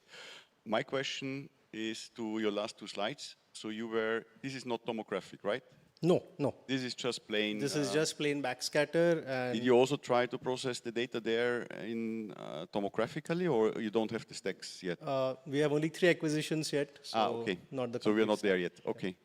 Because I guess in this plot you also see a lot of ground returns. So therefore you have the widespread of, yeah. Yeah, so this is still dense, so we see bright in the cross pole, but in the other case, we can see that the forest there is not very dense, so we see a lot of ground that is coming up in P band. Yeah, and it's a very special environment because it's a It's a plant, plantation yeah, it's a forest. plantation it's a row forest. pattern, and it's very difficult, I guess, for, yeah. Okay, thank you. One more? Oh, please, Irena. Yeah, thank you. I agree. It's very great to see that that India is also starting now. More Indian people are starting to use this data. Great. I really like also the attempt to do tomography. My question is a little bit into the future because of these that you don't have really very dense forest. Do you think it will be possible to use the S-band that is launched actually now, fully prometric, and to do kind of, I don't know if there's this baseline variation over time. I'm not sure how the temporal decorrelation looks like, but just So is from there an attempt to use these ones? So from NISAR data? Yeah. So it will follow the zero baseline acquisition configuration. So if we still get some baseline, we will try to do some Polinsar, but I'm not sure about whether we will have acquisitions in tomographic configuration. Yeah. But we intend to use S, L, and P to segregate lower density, medium, and higher density forest, at least with backscatter initially. And then for P band, definitely tomograms will work. So some of the other side that I showed is a higher density, around 350 megagram per hectare is the average biomass. So it's pretty dense. But again, it's not nowhere as close to dense as, let's say, Amazonia. So. Okay, great. Thank you. Okay, thank you. Right. So, thank you very much again. Thank you. And we have now the last paper of this session. The title is Tomosar over Forest, a Deep Learning Perspective, presented by Sergio Alejandro Serafin Garcia. It's yours. Thank you a lot for the introduction, and thank you a lot to everybody here for still being here in the last presentation of the workshop. I will try to compensate you for that with a short presentation and with shiny results. First of all, I would like to start giving you a conceptual overview of the idea we are proposing here. And as probably everybody here know, the quality of focused tomographic vertical profile depends heavily on the size of the stack. No, this of course because the resolution that we can achieve in tomography depends in the biggest baseline in the stack. No, and the position of the ambiguity is of course inversely proportional to the space between baselines in the stack, no? So we can easily, let's say, conceptually say that the bigger the stack, the better the quality of the results, at least in terms of resolution and ambiguity suppression. So of course, if we reduce drastically the stack, the quality will drop, and we may be missing details that are required for what we are studying, no? So, of course, the dream we have is to, like, somehow try to approximate to the quality we can have with the big stack, only using few baselines, no? And the path we are exploring here, what we're trying to study is using a deep learning method, no? This used not because it's a trend, but because we think that with the deep learning model, we can incorporate two very important information into the processing, no?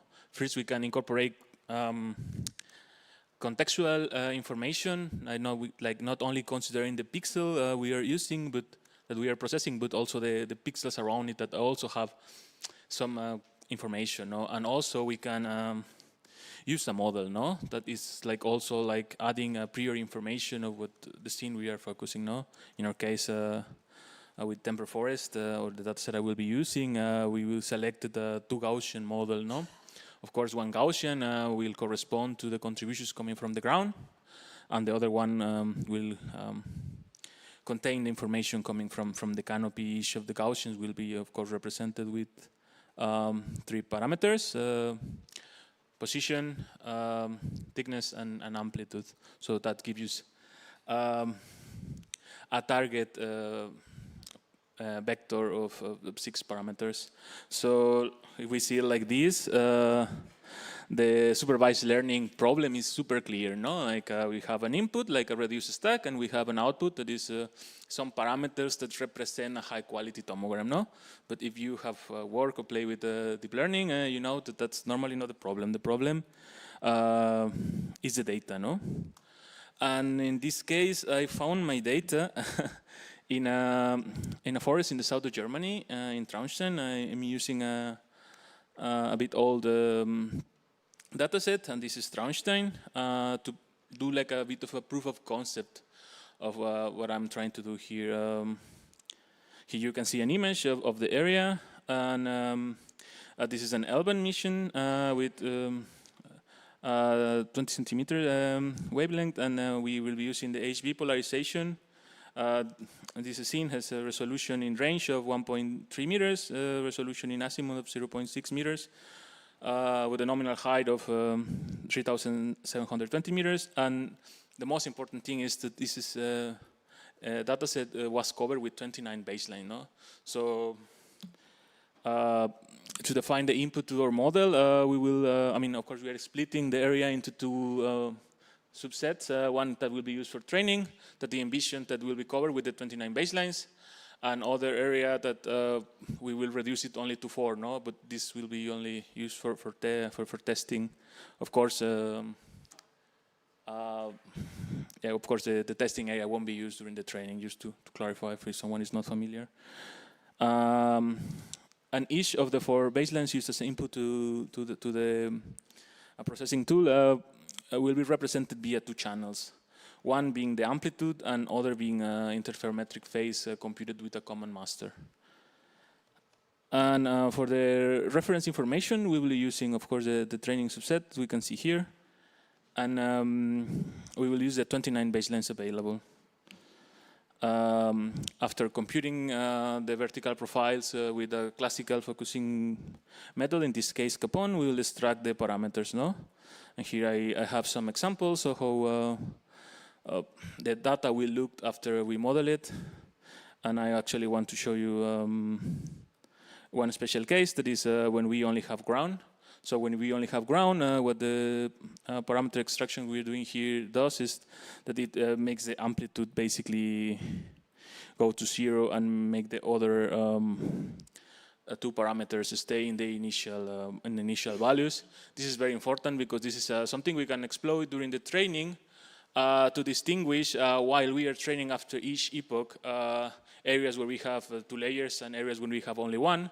So it will help a lot to feed the data into the machine learning model and achieve better results. So this is an example of the tomograms before and after the model. First we have Capon with 29 baselines, and then of course also Capon with 29 baselines, but after we model it. As we can see here, at least by a look inspection, it looks very similar, but in an effort to try to assess the results, not only qualitative but also quantitative, we'll be using this structural similarity index. No, if you are familiar with some 2D image processing, this is used to compare images. No, and the special thing of this evaluation metrics is that it focuses most in the structural information. So this helps us in case we have like some mismatch or something. We will be comparing slices, azimuth slices along the whole range axis. So for each range position, we will have a value, that goes between 0 and 1. So we can see the results here of the data after we model it. And now I will talk a bit about the deep learning architecture I'm using. luckily, I cannot show you some diagrams or so because we are currently trying to patent some part of it. So, sorry. But I can tell you some details. It's a fully convolutional neural network composed by 2 parts, an encoder and a decoder, and of course the encoder assemble some functions in order to capture the characteristics of the input into a comprehensive feature map. And of course, with the decoder, we're trying to do the opposite and go back to full resolution. Yeah, we work with patches of 96 by 96. And as I mentioned, very important part is that we estimate if we have only 1 layer or 2 layers after every epoch. And here I have this mask. The brown points are places where we only have ground, and the other parts is places where we have ground and canopy. And this is extracted from the original data. And then in the next one, we have what we got after the last estimation, after the last epoch. And in the lower part, we have the quantitative results. So after we train the network, and we can see we achieve a mean of 0.84. So this means we are achieving 84% of the quality we are trying to get, no? And we can see this maintains all over the scene. But here you can see some examples of the tomograms. Here we see like all the azimuth slices along the range axis. And here, first in the first tomogram, we can see Capon, only to compare Capon with 4 baselines. And then in the intermediate tomogram, we can see Capon with the 29 baselines available. And then in the bottom, we can see deep learning with 4 baselines, no? And I decided to put this video and also to put it a bit slow because it's nice, but also because I wanted to show you that along the whole scene, the trend of the forest is somehow captured. No, of course, I will stop later and I will show you different scenarios when it works better or worse. But the trend is along the whole scene captured, no? Yeah, so we can let it a bit finish. And now we stop at the beginning. We can see in the Capon with 4 baselines that we have an ambiguity in the top, no? And that's something that is suppressed with deep learning in 4 baselines, no? We can again, I mean, this is an interesting tomogram because if we see, we can see some model mismatch because at the beginning of the scene, maybe I have the laser. Here, this corresponds to this area, and we can see this is like buildings. And of course, our method is not, it doesn't use a model that can like fit this kind of scenario. So of course, we have here an error, and here, this is meaningless because we are focusing on forests. But in the areas where we have forests like this, we can see it follows a trend, no? The main trend like this, and here also the changes between like low canopy and a higher canopy. Yeah, I think from this is it. And then in the next one, we can see here this area, and you can see here that there is this only forest and non-forest. And here maybe the interesting part is this, that if you can see here, Capon with only 4 baselines is not being able to like separate the ground and canopy. It can mix them all, and of course you got Capon with 29 baselines, it does it, and our model somehow also does it. We can see some things also here. For example, here the amplitude is a bit higher than the reference data. But in general, the trend is there, as I said. We can also here see some changes from low canopy to higher canopy. And then to the final one, we can see here another slice in azimuth, a bit in a deeper range. And here we can see how we have here some contributions coming from the bottom that somehow mess up the whole scene, no? So we can see here some difference. And of course, this is something that we are rejecting here. We here have, first of all, the ground in the right place, and not only having the other contribution. as we can see in the other tomograms. We can see also here some errors that our method has. For example, in this part, if you see the reference data, it only has one layer, but here the method was not being able to separate. It tried to contract them, but it didn't happen. And yeah, going to the final remarks. Yeah, I mean, high-quality tomograms, we conclude that high-quality tomograms can at least be approximated by using a reduced tomographic stack. Of course, not only magically, but taking like advantage of prior information and spatial contextual information of the profile we are focusing. And also another thing is that the selection and detection of the models, of each model that follow the pixel is the key for this kind of approaches. And yeah, I hope I was not talking too fast. Yeah, so thank you a lot for your attention.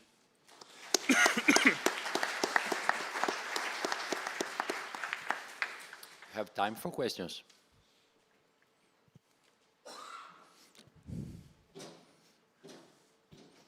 Thank you, that was very interesting. Did you have any experience in the applicability on unknown biomes? I mean, now you're testing in Traunstein, south part versus north part, in the partitioning. Can you please maybe put your microphone closer? Is it too silent? Did you have any tests of the application of the model in unknown biomes? Like, not in the, it's the same region still, Yeah. I mean, Traunstein, south, north, but if you know what I mean? If you Yeah, like in forests that follow other model, no? Yeah, some completely different place. We have not applied it, but of course the model will need to adapt. The idea we have is that the network directly select which model fits better for each pixel. So like in this case, we only have like, let's say 2 models, like bare ground and forests, temperate forest, but we theoretically could have a scene with several and we could implement this later, but we have not tried yet.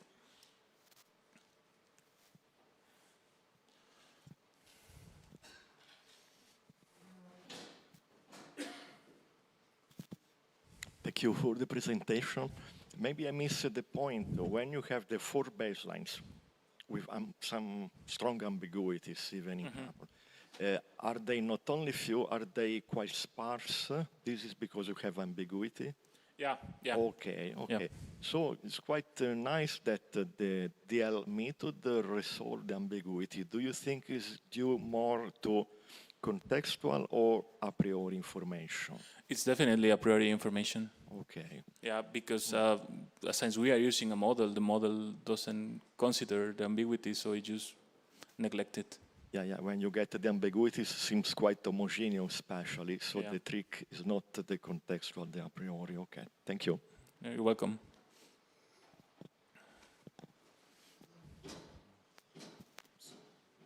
There you go. Thank you for the presentation.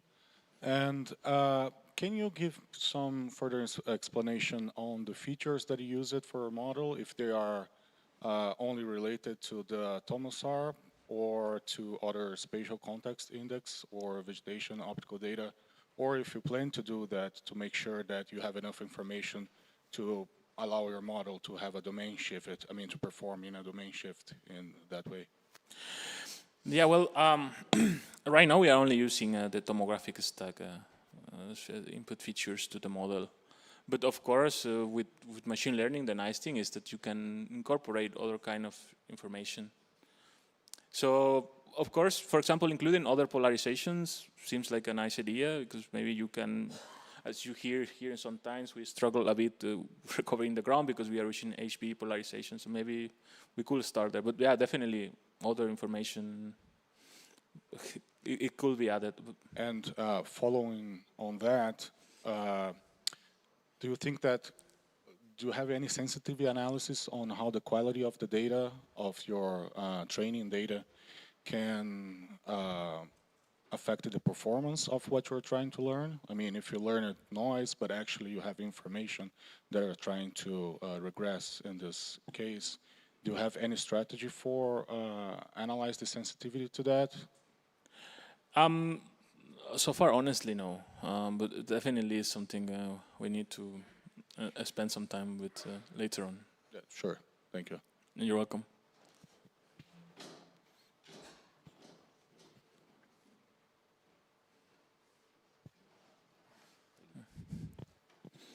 Thank you for the presentation. So in the same line, when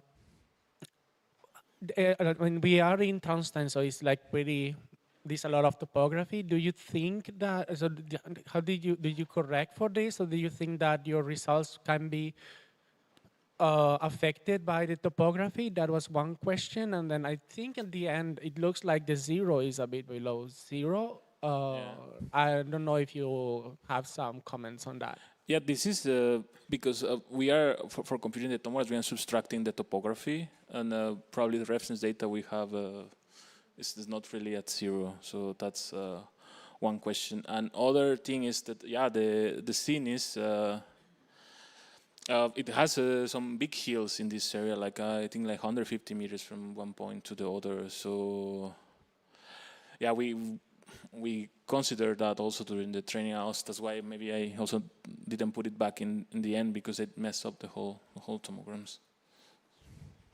Okay, thank you. You're welcome.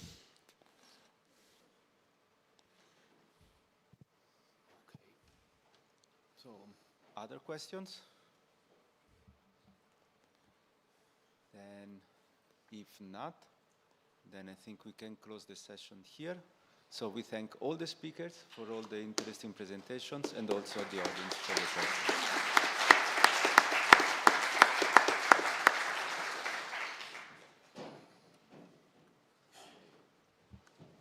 And be back at 11:10 for the recommendation and summary session. Enjoy your coffee.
input they got from the Padlet and from the session chairs. So they put together a few slides, but it's on the session chairs to really give us a 2-minute summary of their sessions. And session chairs, of course, have also to improvise because they didn't see the slides. So it will be a bit of a surprise game here. So the first session was on missions, right?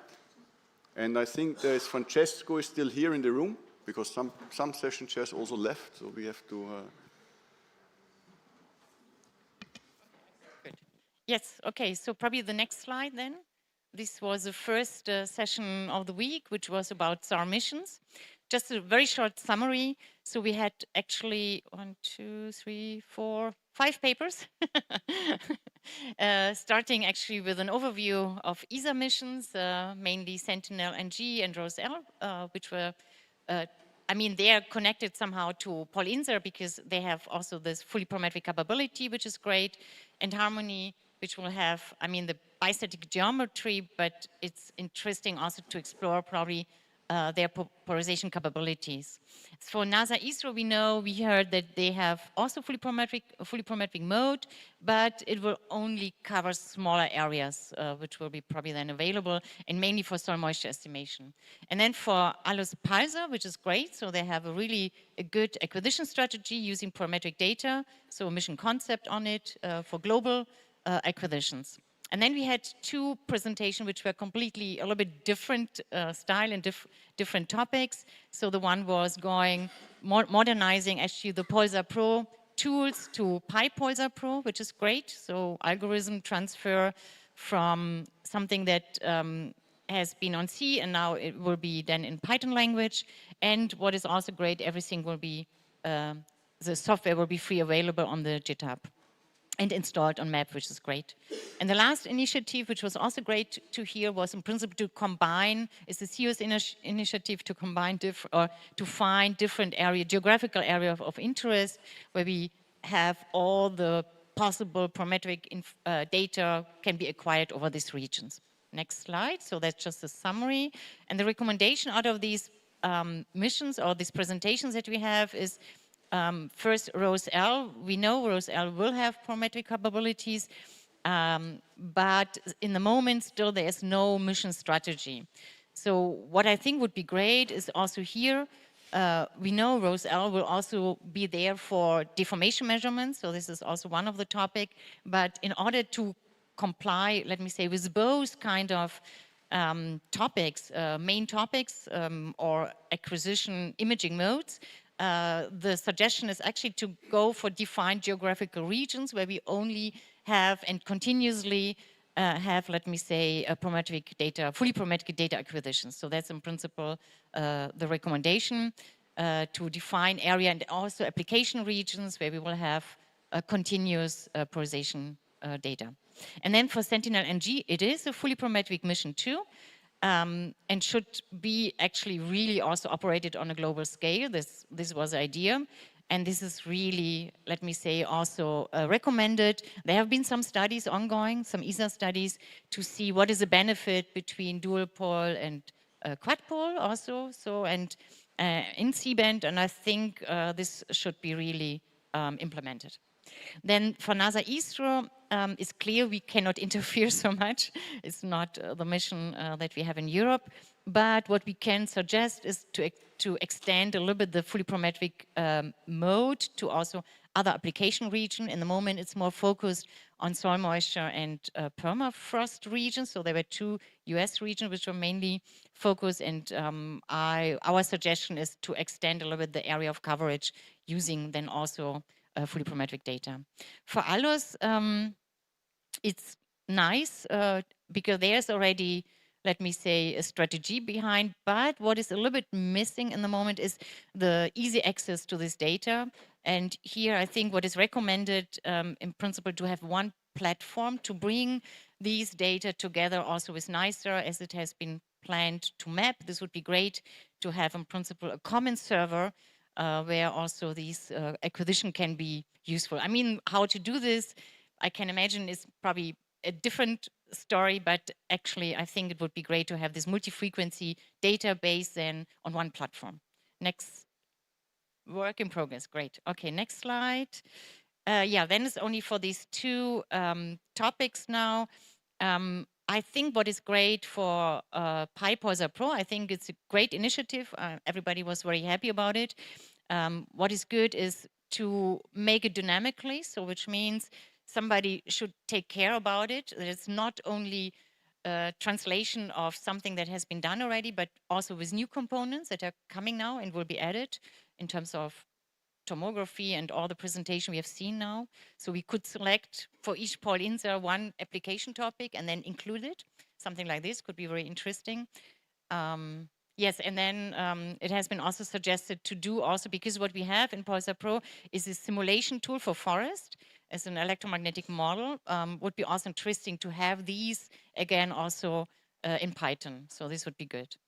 And then CEOs, the CEOs effort is a little bit already combined a little bit what I was saying before, to put also the ALICE data and the NICER data and the Sentinel data and the Biomass data on one platform. This is probably a little bit the same with the ground truth. Yeah, just probably because that's also an effort to have the geographical areas where we have all the parametric data available on under one geographical set. But what would be great here is also to provide this kind of an easy access and not again different platform, but to have it in one platform, which is also probably map or whatever we decide. So I think this would be great. Yeah. Yeah. Maybe just an addition is that it is expected that the PyPoser Pro will grow for sure in the next years. And of course, it will be complicated to align it with the old C version. So probably we will try to maintain the C version available somewhere, but we shouldn't expect that they grow up in parallel and being aligned. It would be too much, and also the activity with Enrique is finished. So probably the live and evolving tool will become PyPoser Pro. Yeah, no, that's clear. I think at least this was what Isa was saying. So we are not doing further on Polinsar Pro, which is great. So stopped, and we do all things now in PyPoser Pro. No, that's clear. That's I think it's good. But and then to include the new models in PyPoser Pro. That's the main idea. Yes, I think that's all recommendation on what I heard, but for sure that's probably not complete. So if you have any kind of addition or further suggestion, yeah, you're welcome to add this now. Any comments on this session? Well, we can start with Mark, yes. So, yeah, because it said good effort there, I kind of got lost. So that is not done, right? It's good effort, but, okay. Okay. All right. So there's no Polinsar database anywhere, well, other than sparse. Okay. Maybe Ake can comment on that. The agencies, several agencies have committed to participate to this, which is already a lot compared to the past, but is ongoing and is not yet available, of course. So I have one, I have more comments, but one is to the ILOs extending the polarimetry on the ILO sensor. I think maybe it would help if we can give a few examples that illustrate the value of polarimetry. I think it's clear here in the community, but if you talk to politicians, they don't, I mean, for them it's an abstract concept. Huh? If you say, I want to have more polarimetry, they don't know what it is. Huh? So to have 3 or 4 examples, one over cryosphere, one over, I don't know, deserts, one over agricultural areas, we can show very easily and very clearly in an illustrative way what polarimetry can give you on top of a single channel system. Huh? Because I think at the end we need to convince people who are not Earth observation people. Huh?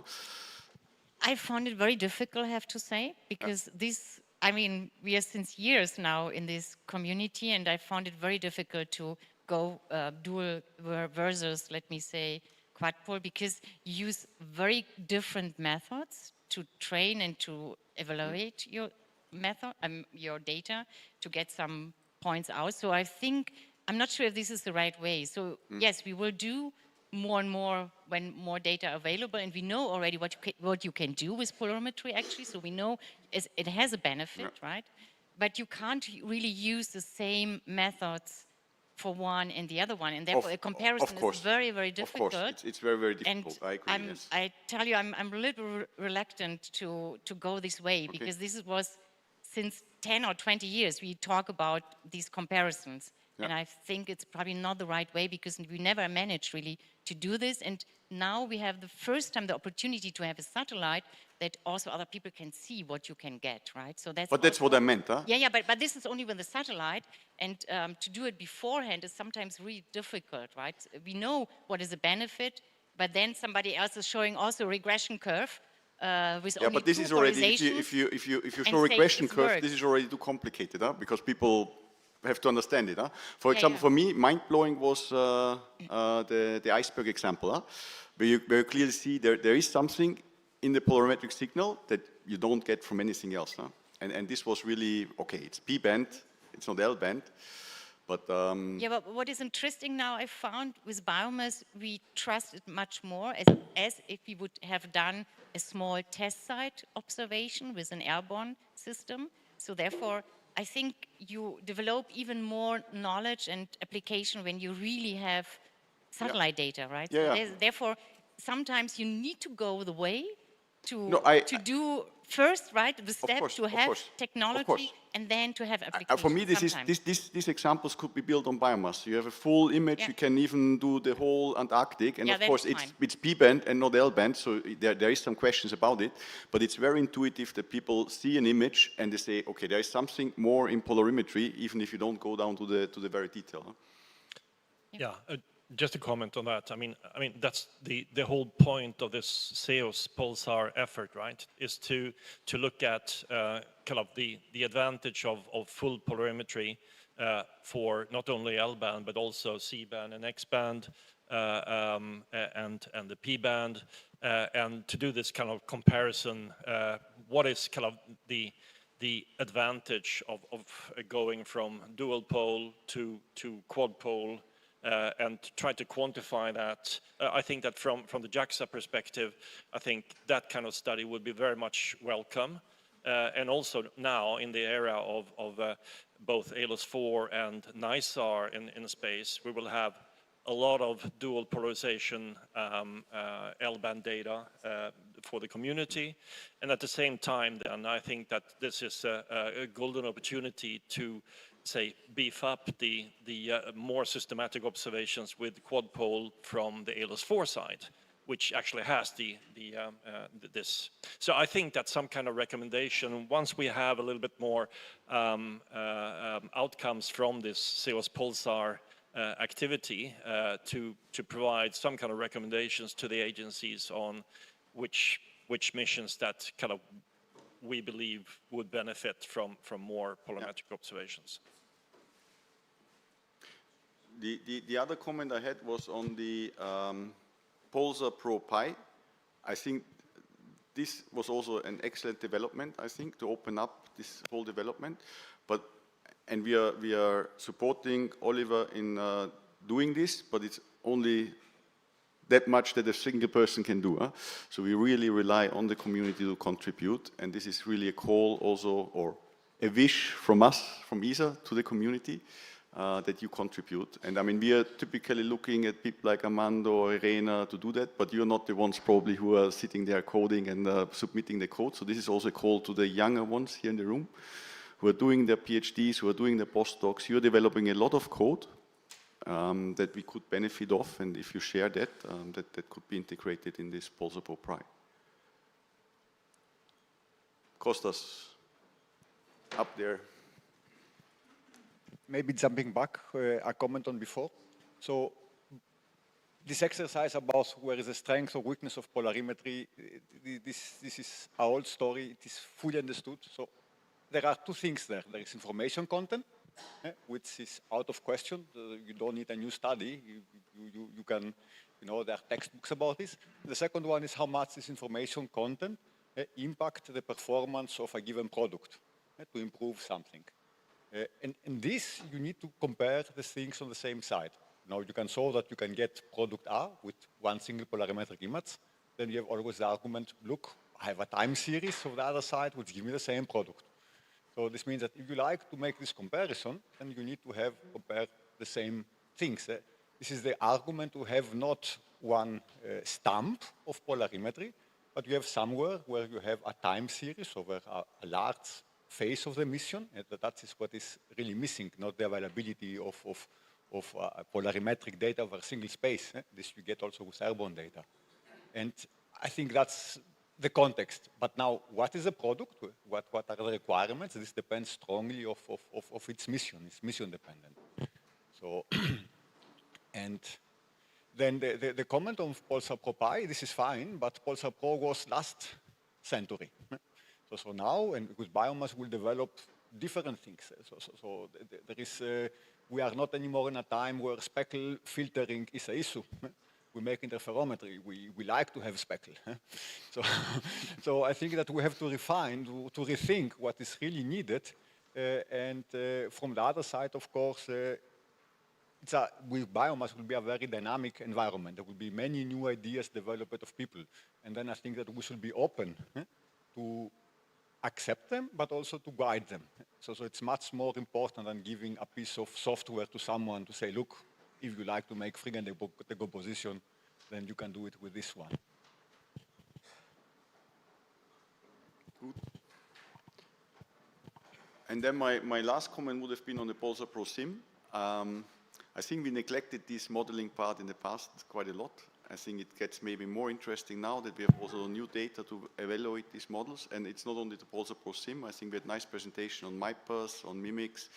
And I think these models will be more important because they condense our knowledge into one mathematical framework, even if they're not perfect, but it's in principle, it's what we know about the thing.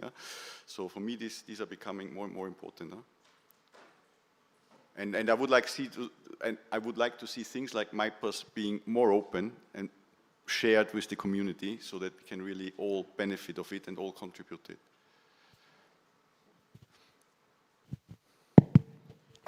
So if I can comment a little bit on the point of having Rosel, we said, for this data, the systematically quadpole.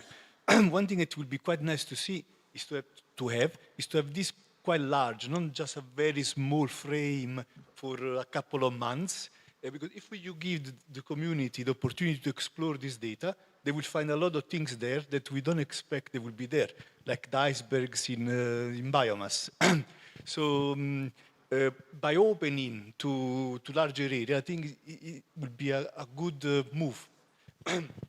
Instead of David just this little. I think the problem with Rosel is it's a Copernicus mission, so it's driven by user needs, and the user needs come from the Commission.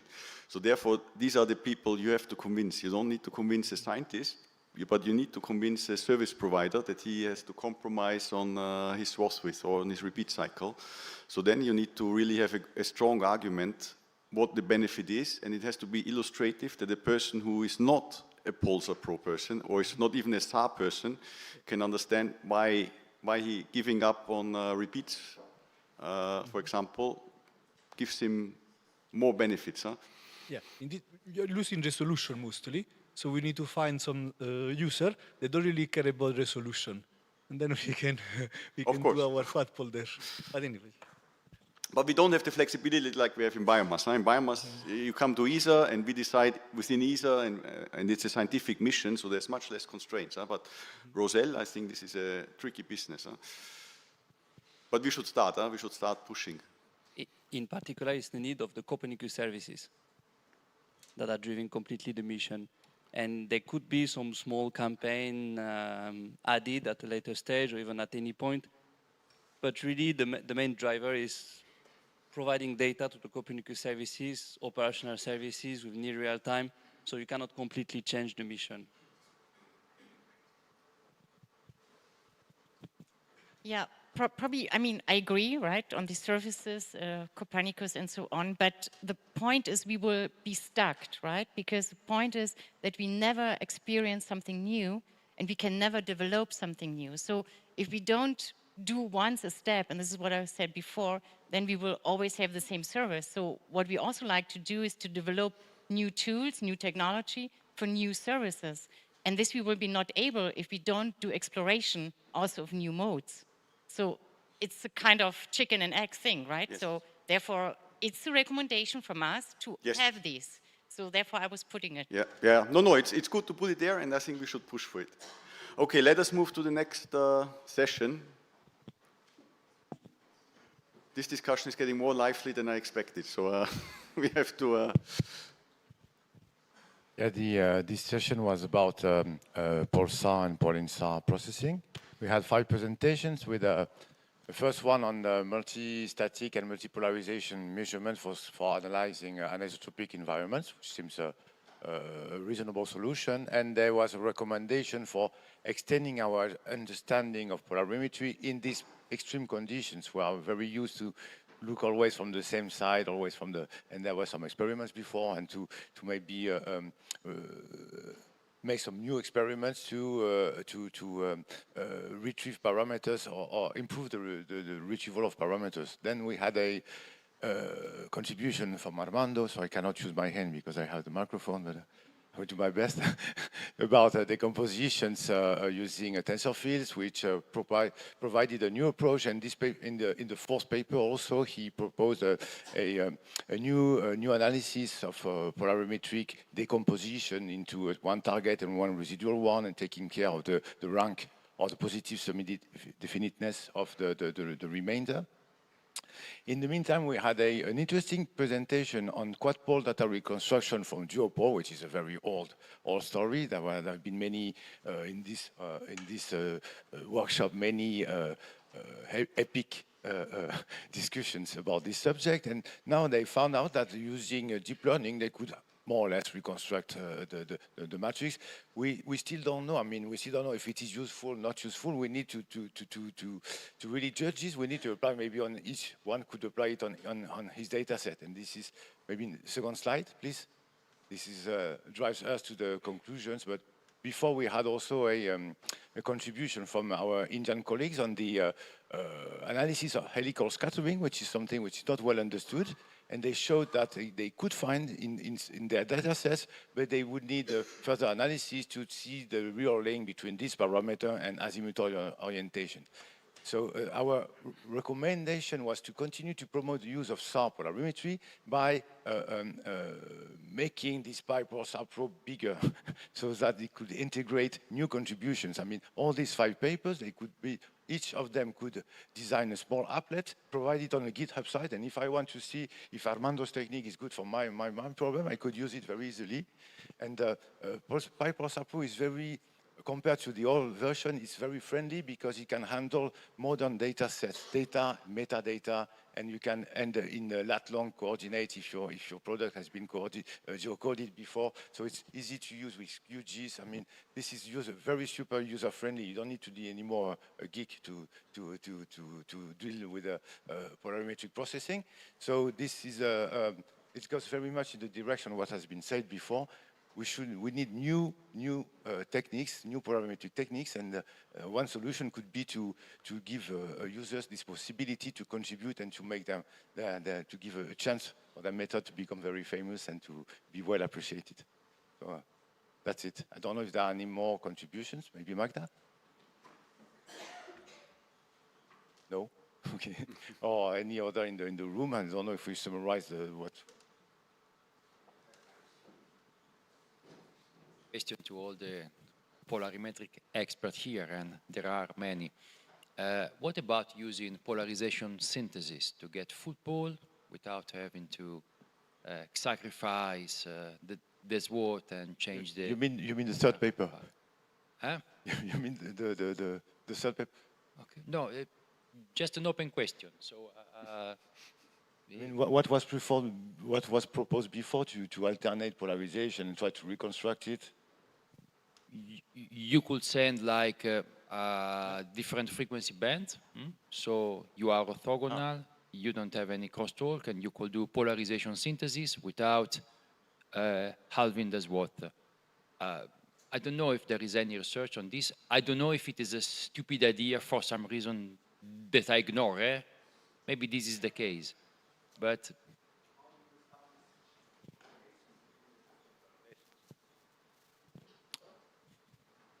I'm not sure if I understood what you... No, it's polarization synthesis. We talk about it. You can send a different bandwidth and then play with the covariance matrix, and and you get the full matrix at the end. If you have enough bandwidth, you have it. In fact, you don't send each polarization on different frequency, you send couples of polarization so that you keep the polarization, the correlation between them. This has been abandoned maybe a bit too fast. These alternative solutions to dual pole versus full pole, there might be still a way in the middle that would help us preserving the swath and still benefiting from polarization diversity. This could be a solution. Yeah. Okay, yeah. No, it's old. I'm not inventing anything. No, but it has been left on the side because agencies didn't want to design crazy antennas.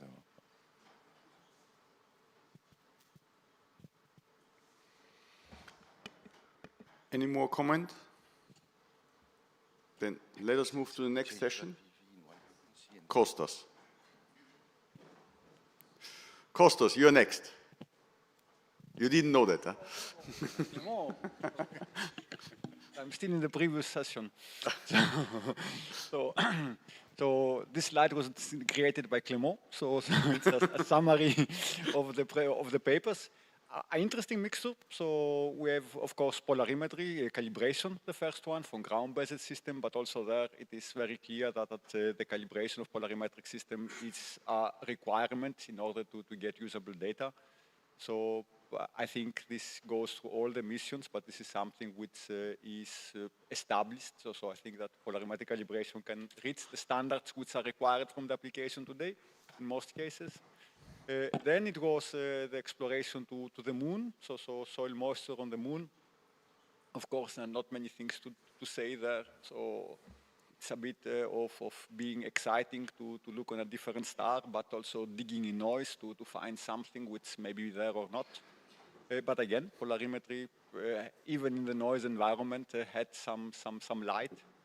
And then it was an interesting presentation where we was trying to win information not out of polarimetry, but out of spatial resolution, which is also a direction to be treaded. And then it was the next presentation was about adding polarimetry to improve the performance of a quasi-operational way, in this case the detection of forest disturbance and forest loss. And the last one was, again, interesting, pointing in the future, saying we are now in an era where every mission is interferometric. Interferometry is related to a 3D information, and having 3D information at different frequencies, are we able to combine them in the absence of any model which transfers somehow this 3D information? Good, that's and then we have, again, I think this is overlapping the recommendation. The second one with what Irena and the mission session was saying, it was the asking of having a place where you have a time series of polarimetric acquisitions, and this place can be in principle everywhere, where it's not coming in conflict with the mission objectives and products. So I think that this is possible to be defined. Of course, we don't need to discuss it because we already discussed it. The second one is we have missions everywhere, which measures profile, and we don't understand, we don't have a framework how to transfer profiles and how also to use profiles from a different mission in a mission with a different frequency. And this can be important if you are trying to extract information of zero baseline missions. So in the context of ESA, it's a very open question, can you use P-band profiles to improve something what Roselle may do? And if you do this, how you can transfer this? So this is unknown from the modeling, from the algorithmic development, is something which we face as a community, with or without polarization. And it will be good to start to think if we can contribute something towards this direction. That's not much more to say, I think. Clément left. Clément, you agree or? Clément says yes. Clément.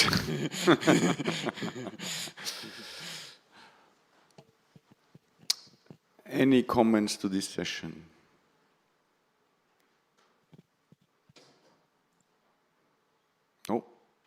Then we can move on to the next.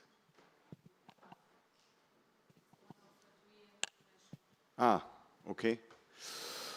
Okay, so we had one session on the biomass mission status, which was very much focused on the commissioning results and on the performance of the satellite. So we had the overview from Björn, showing a bit the science background of the mission. Then a talk from Antonio on the ESA part of the commissioning phase and on the mission performance. Then we had a talk from Jakob Krag, by the way, Krag, not Krank, showing a bit the orbit scenarios that we have and how we can improve the orbit performance, because this is an important aspect of the mission as with interferometric and tomographic requirements. Next slide. And then we had two talks from industry. One was from Aresis. There was another one, no? Or maybe I mistook that. So there's the talk from Aresis on the mission performance results from them, so their contribution to the IOCR phase performance assessment. So in summary, despite the challenges of having the first P-band-SAR, I think this session showed very nicely that we are fully performant and better than we expected in many aspects. So it confirmed that industry was actually doing a very good job, and also afterwards, I think the involved scientists and engineers did a very good job to calibrate the system and to allow the scientists to use this data. Next slide. Is there another one? No, that was it. No recommendations on this session. Any questions? No? Then we can move to the next.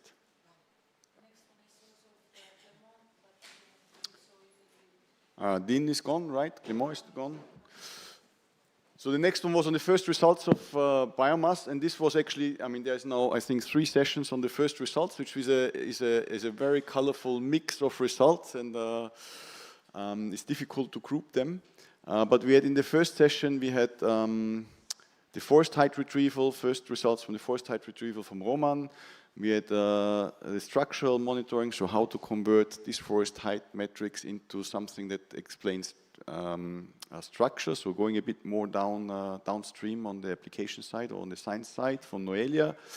Then we had first results from Michael on the performance, or looking on backscatter versus biomass and comparing the sensitivity of P-band-SAR when compared to forest plots on the ground.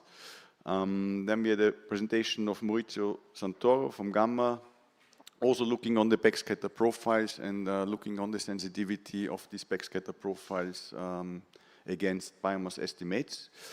And last but not least was one talk by Laurent on looking into the ground notching, into how to use SAR tomography or ground notch SAR tomography, so going more in advance of signal processing to support the biomass retrievals. Recommendations. Well, one recommendation was there's a large variability of P-band backscatter during commissioning. I would say this is not surprising. We had to calibrate the first P-band SAR in space, and I think people have to understand this is not like a Sentinel-1 C-band SAR where we have 30 years of experience in working with that. So there were a lot of unknowns, and of course a lot of corrections that we had to adjust on the way we go. So you see a large difference between the data quality between commissioning and operational phase, but we will reprocess all the commissioning phase data. And once we have reprocessed that, it will be openly available to the community so you can use it.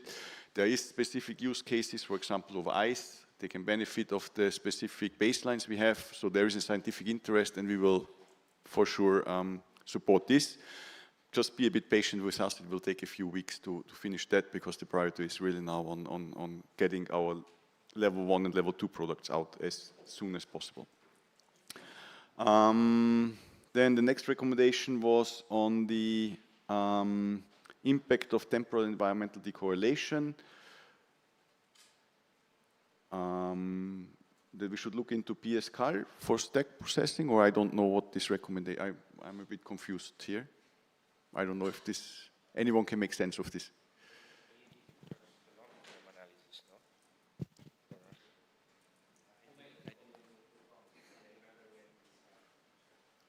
So we should continue with the PS, with the PS monitoring, and I think that in a longer time span over the rest of course. the mission. I think that was one of the issues is that we now have to look how PS card, how stable they are over long term. If we can not only look at one stack, but look at one stack and then 9 months later or 18 months later the next stack and see if these PS calls are really that stable and if we see the same PS.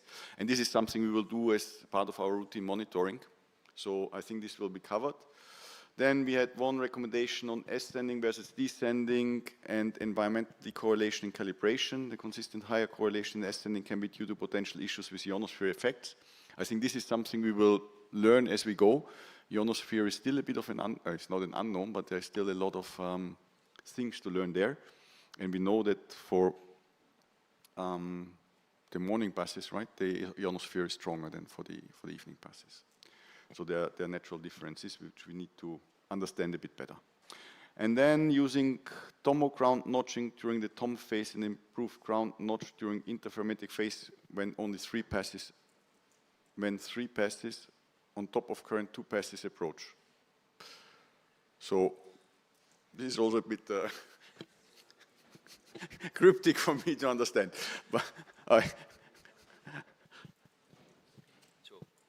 just to say that if everything goes well, so as we think, we shouldn't notice any coherence change from between morning and afternoon because we have a processor that compensates for it. Of course, it will not be perfect everywhere. This is not possible, but it should take care of, we hope, the vast majority of cases. So don't be afraid to use acquisitions in the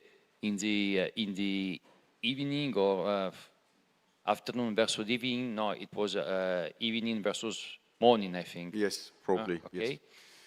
They should be as good as the morning acquisition. Then maybe a point. I am not aware if there is some device, some mechanism for which users that are problem can report this to, okay, there already is, so then maybe we can just remember and invite everyone who experienced problems with biomass data to let us know so that we can check. It's also difficult to check everything, but if you help us, it will be much easier. We have one more. So, Klaus, concerning the second item, 2 tomo stacks, my suggestion is possibly to extend a bit the recommendation in 2 directions, as we also mentioned maybe yesterday. One is, say, at the end of the tomo mission, not to impact the coverage, to try to, for instance, release the orbital control to have more irregular baselines in the time domain, non-linear in time or non-monotonic, possibly. Of course, say at the end of the phase. The other is, okay, 2 tomo stacks, I assume, in the overlapping regions. What about the baseline in the 2 stacks being not consequent? I think from my little knowledge of the baseline pattern, you have a tomo stack with increasing baseline. If you have another in the overlapping region, the baseline are above the previous one, like continuing the baseline sampling, maybe. What about having overlapped baselines in the 2 tomo stack configuration? Okay. Again, to try some exotic 3D or 4D processing. You touched on various issues. So we collected tomo stacks also during IOC. So once the IOC data will be available, you have in some regions, you will have more than 1 tomo stack over a region. So you can play a bit. And also in the IOC, we had different baselines depending on the mission phase. So you have a bit of variability there, but okay, we need to look into the details. On the overlapping part, we have an overlap of, I think, 10 kilometers between the different swaths. So if you move from swath 1 to swath 2, you have a 10-kilometer overlap. Of course, I don't know, I don't have it on top of my head how the baselines will vary in this short stack. I mean, if you can do with this 10-kilometer stripe tomographic processing, I mean, of course, it will be very interesting. Yeah, yeah. And last but not least, your question that at the end of the mission we should do something which has more diversity. I think we have now the time to study a bit, and it's actually up to the community to make recommendations to us. We've heard in the presentation of Jakob that we have a bit more fuel. We had a perfect injection into the orbit, which saved us a lot of fuel, which we can use at the end to be a bit more explorative and exciting. So if the community has some good recommendations, we can, for example, add another tomographic phase at the end. We will need to assess that, of course. And then if you have any crazy ideas how to do the orbit maneuvers there and the baseline distribution there, I mean, it's up to you to come up with something nice. We should keep in mind, this is an Explorer mission and we should do the crazy things. For the rest, you can use Roselle, if you like. Yeah. Okay, thank you. Okay. Shall we move to next?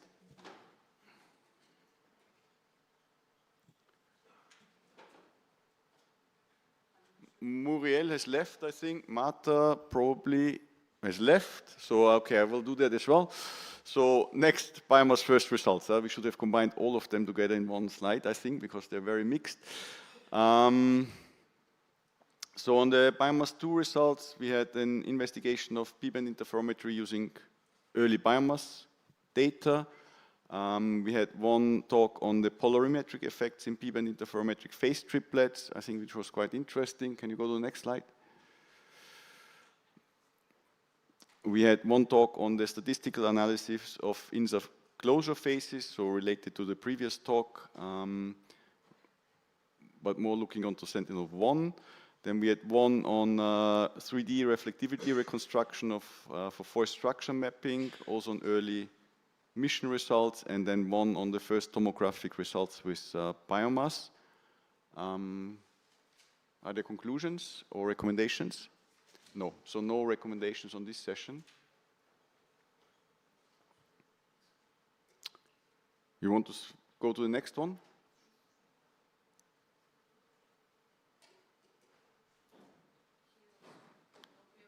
Björn is gone, Michael is gone, so it's again me. It's great. Huh? Then we had a session, a very nice starting talk from Kostas on the surprises of the mission, and I think he showed very clearly that having P-band for the first time really gave us some surprises and also some nice opportunities that we were not aware of.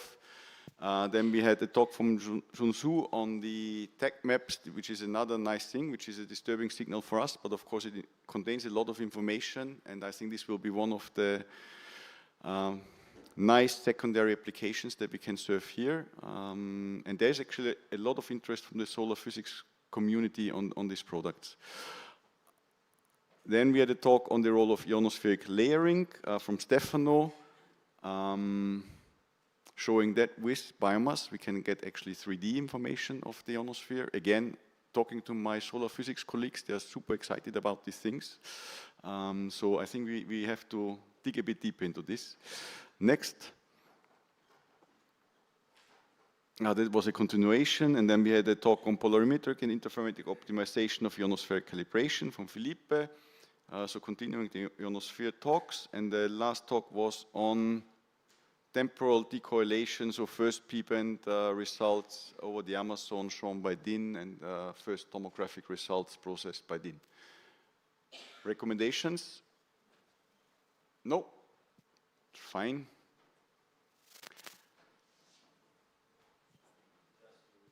Ake?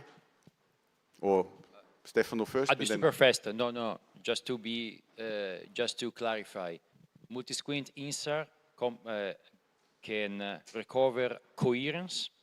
It has problems with slowly varying residual phases. So this is what it does, just to be. Thank you. Yeah, I think maybe my comment maybe belongs more to the forest session.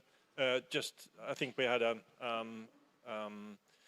just a realization that when we do inversion of biomass, maybe we're coming to that, but when we do inversion of biomass in the floodplain forests, I mean, the estimates will be heavily influenced by the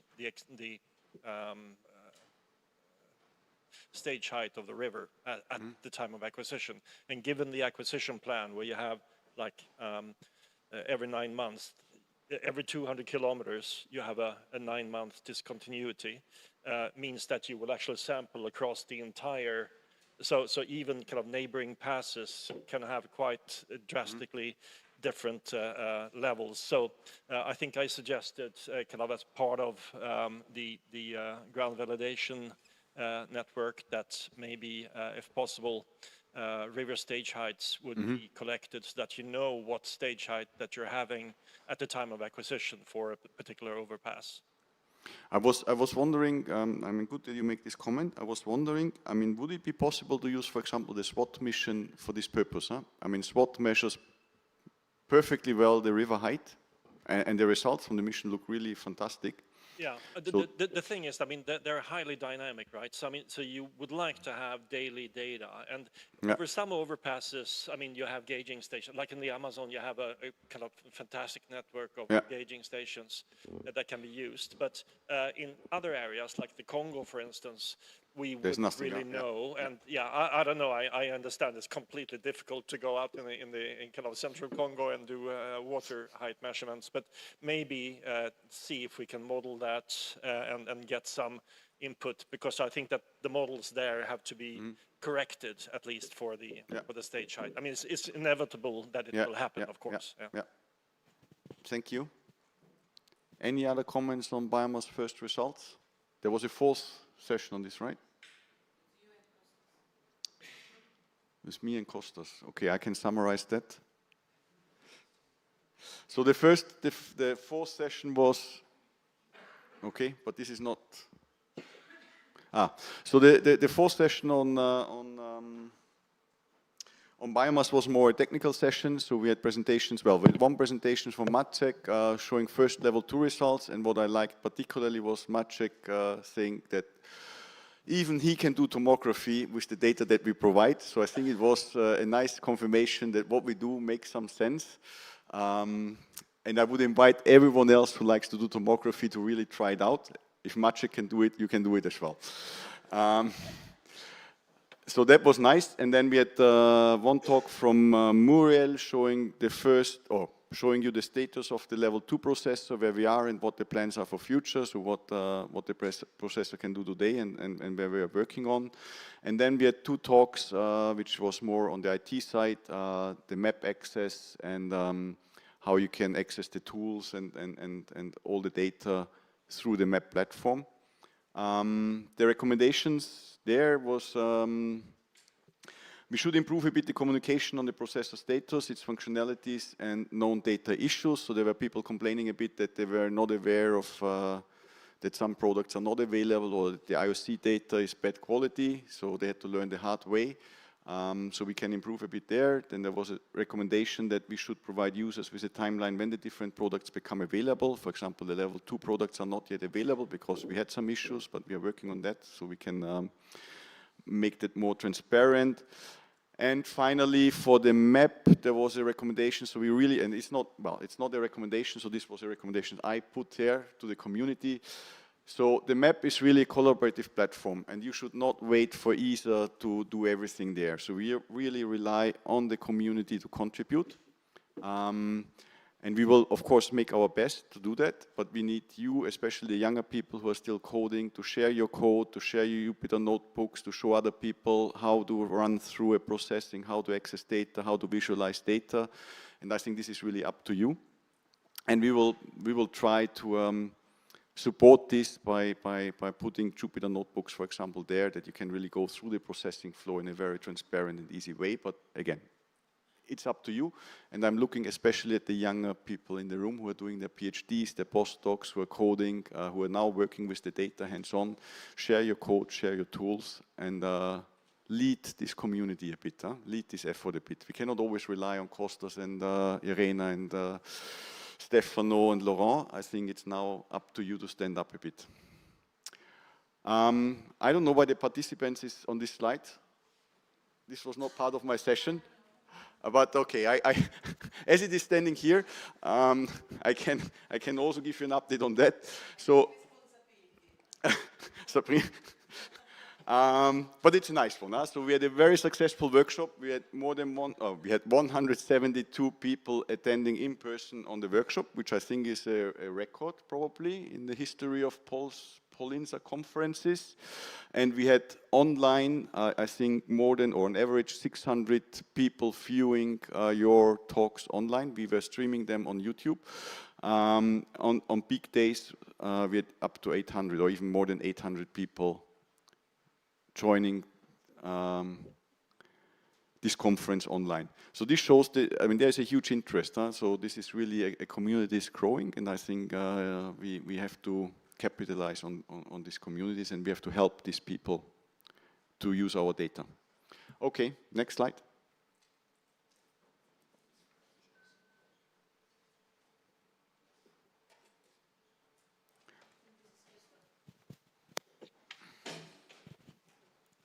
Yes. Together with Felix, we will try to summarize the Lent application sessions. We had 5 very interesting presentations. But before that, I would maybe continue with Klaus' recommendation. It is really, really important to develop open tools for the community, but my recommendation would be that it should be a curated process. So there should be is it enough to have one developer? Probably not, but there should be some support from ESA on that side to make this really achievable. And it is the responsibility of all of us to contribute, but someone has to moderate these activities.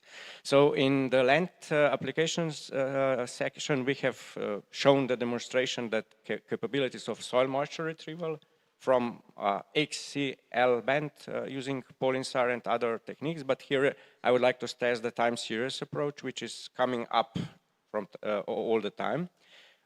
We show that polarimetry can significantly improve separation of soil and vegetation scattering, even when crops are changing. We have seen some difficulties by using X-band because of randomness of penetration problems.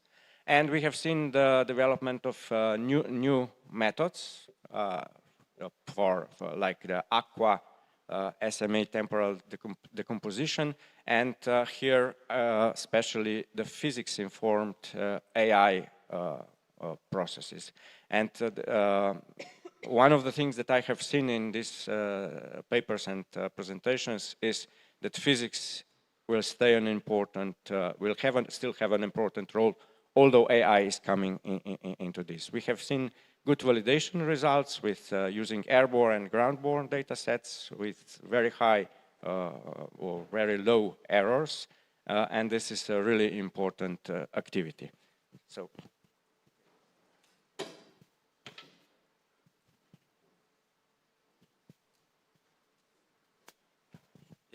Next slide.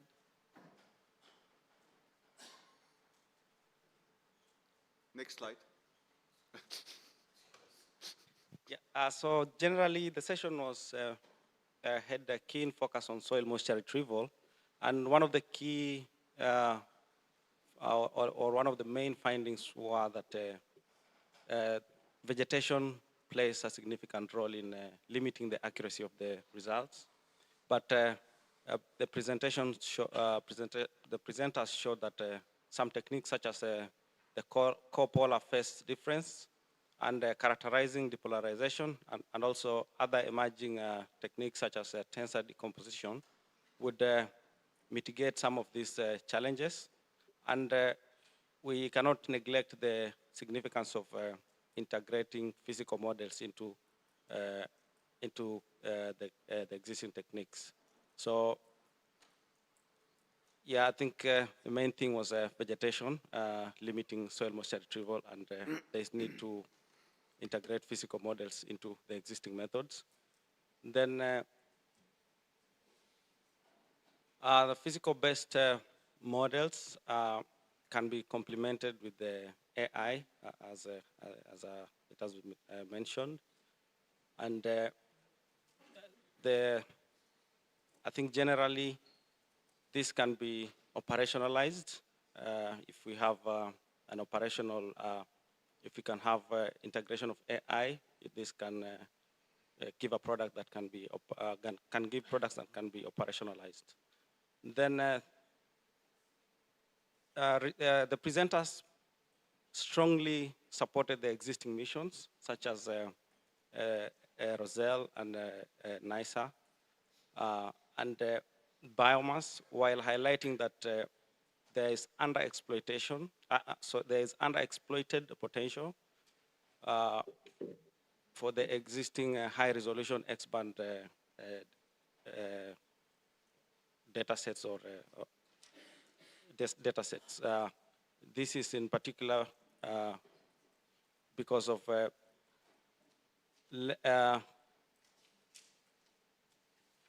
sorry, I think I'll take that again.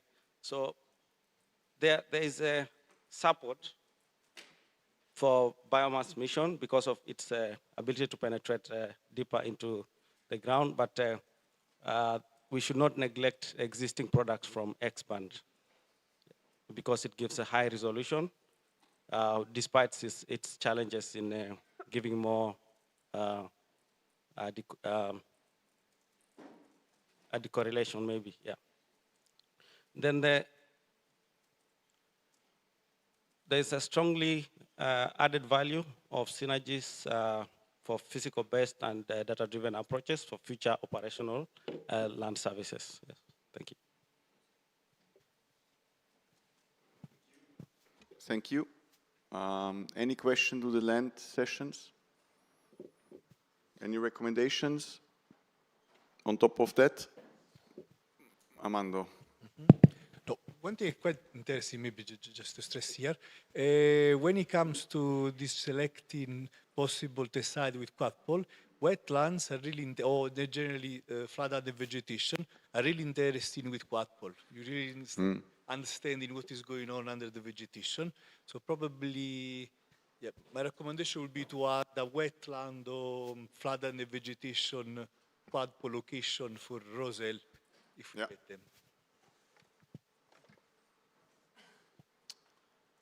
Next one.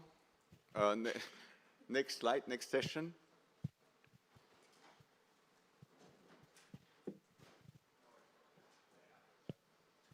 It's not my session, I just wanted to say it. I leave, my bus is in 25 minutes, so if, Klaus, you don't want to comment on my session, maybe I can do mine. Your session now, Yeah. which one was it? It was biomass modeling. So. Biomass modeling. Can we do the biomass modeling? Wait, I'll check. wait. No, biomass ecosystem modeling. Yes. Biomass and ecosystem modeling. Can we do that first?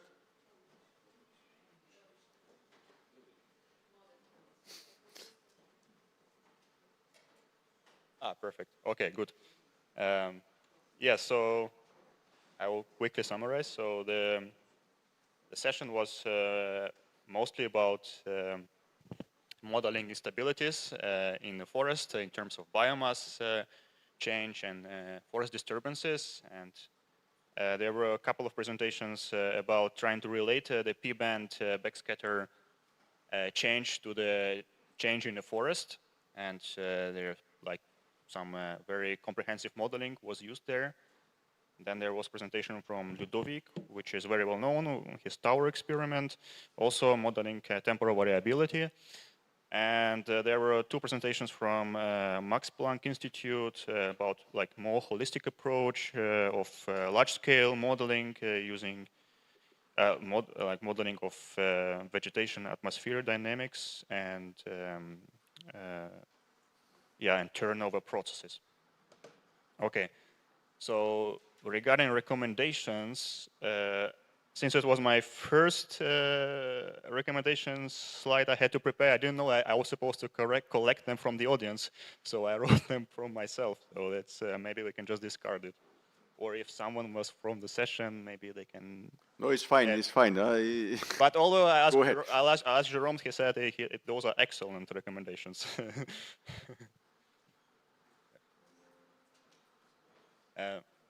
Yeah, so Okay, any comments, any recommendations on top of those?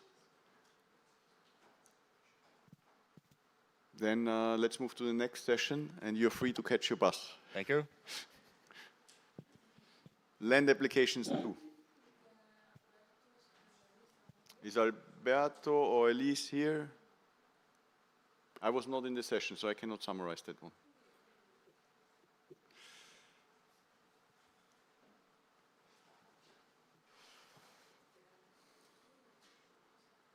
Well, then we go to the next.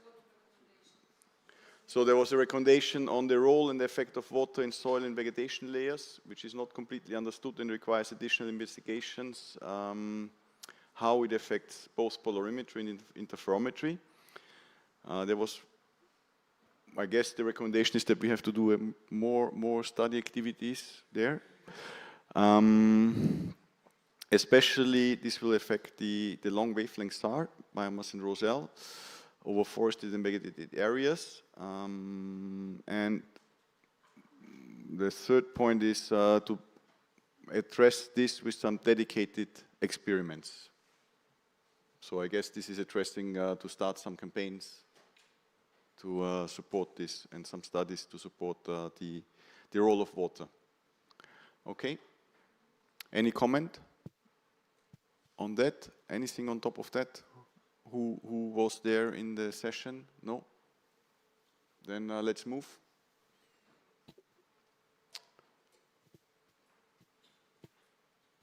Biomass campaigns. Who is? Ah, Mark. He's here. Yes. Good.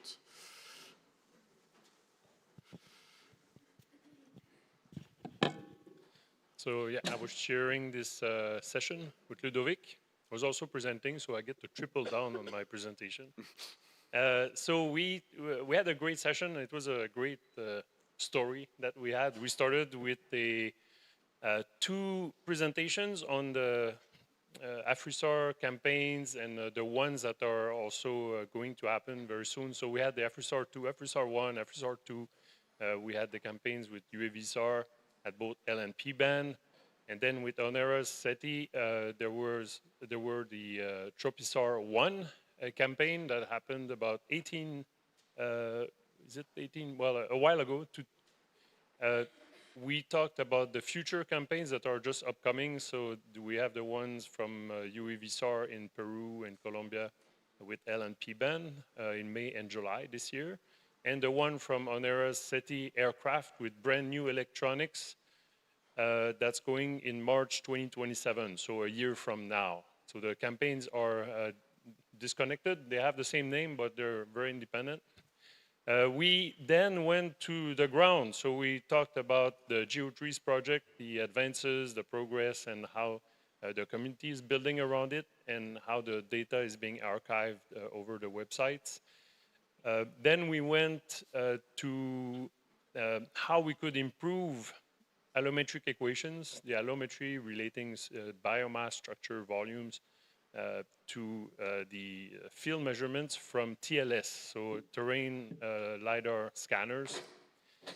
And from these samples with the TLS, we had 2 teams talking about the TLS from Ghent University, and they were able to reconstruct simulated forests from which you can actually simulate forward observations from different sensors. So we went back to the remote sensing using these virtual forests, which was really cool. And next. All right. So we noticed that there should be a particular focus in the future and go beyond the external calibration, say, of height and everything, and try to understand the phenology of the microwaves, for example, the volume contribution, the impact of topography, the impact of changes in moisture within the forest canopy. We also stated the importance of allometry and how it can be improved now with technology like TLS. We're able now to simulate forests so well with these TLS approaches that it would be a good idea to potentially use that to simulate future Earth observation missions. And there's clearly a need, so we learn about our independent campaigns here. So there's definitely a need to better coordinate between the different agencies, whether it's before, at least let each other know, during and after, because we could tag on or try to do the lead work to try to tag on those different campaigns, right? We should, these two last comments were maybe discussions after the session to improve exchanging data, experience, and algorithms, even potentially exchanging personnel. That could be just students visiting different institutes, and try to also publish papers together as a broader community and different agencies. Thank you. Any comments to the campaigns session? No, then we can move on to the next.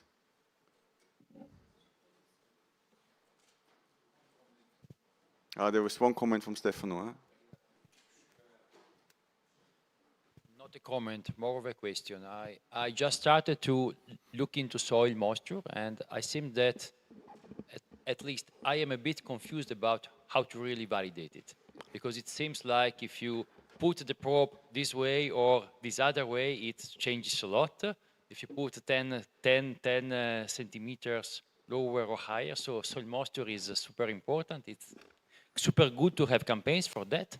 Also, fully polarimetric campaigns for that are super, super welcome.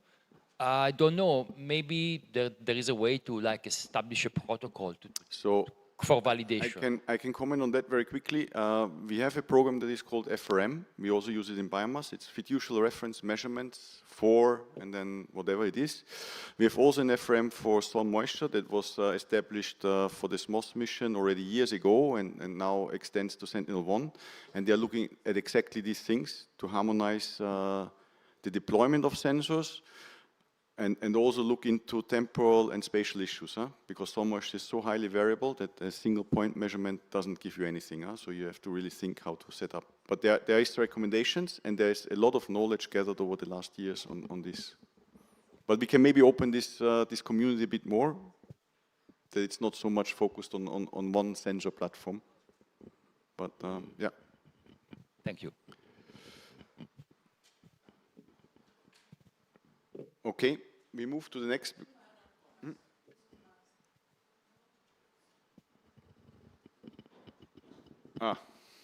It's another. It's you again. Yeah, different session. Different session. Same guy, but they're both gone, so I guess it's me. So this time we talked about 3 different campaigns with different applications. The other one was about more tropics. This one was about agriculture, forest, and snow. We looked at Agri-Rose L and Karma at CSLN bands for in Germany. Then went to the Capri experiment at KU band, which was more like an in situ radar, looking at a glacier in Switzerland, if I remember well.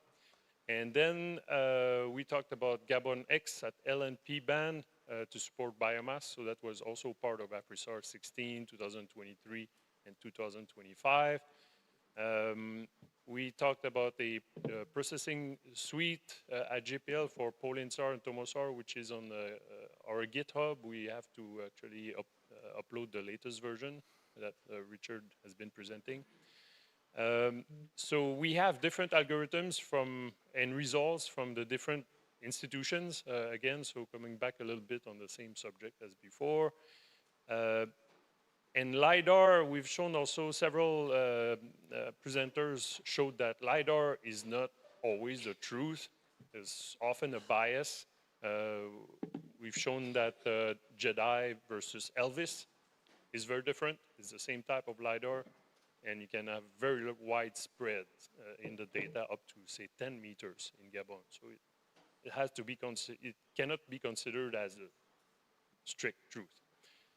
Airborne data collection experiments are mandatory to support space missions. We understood a lot of things and phenology about the ground from those airborne missions, and they enabled us to develop much better algorithms that can now be applied on a spaceborne mission, and that's clearly shown in all the results that we saw with biomass. So if we had not developed all these algorithms, we wouldn't be that quick at getting results out, right? So what we need to do is perform a study of temporal decorrelation. So, well, we don't have a multi-baseline in one pass yet.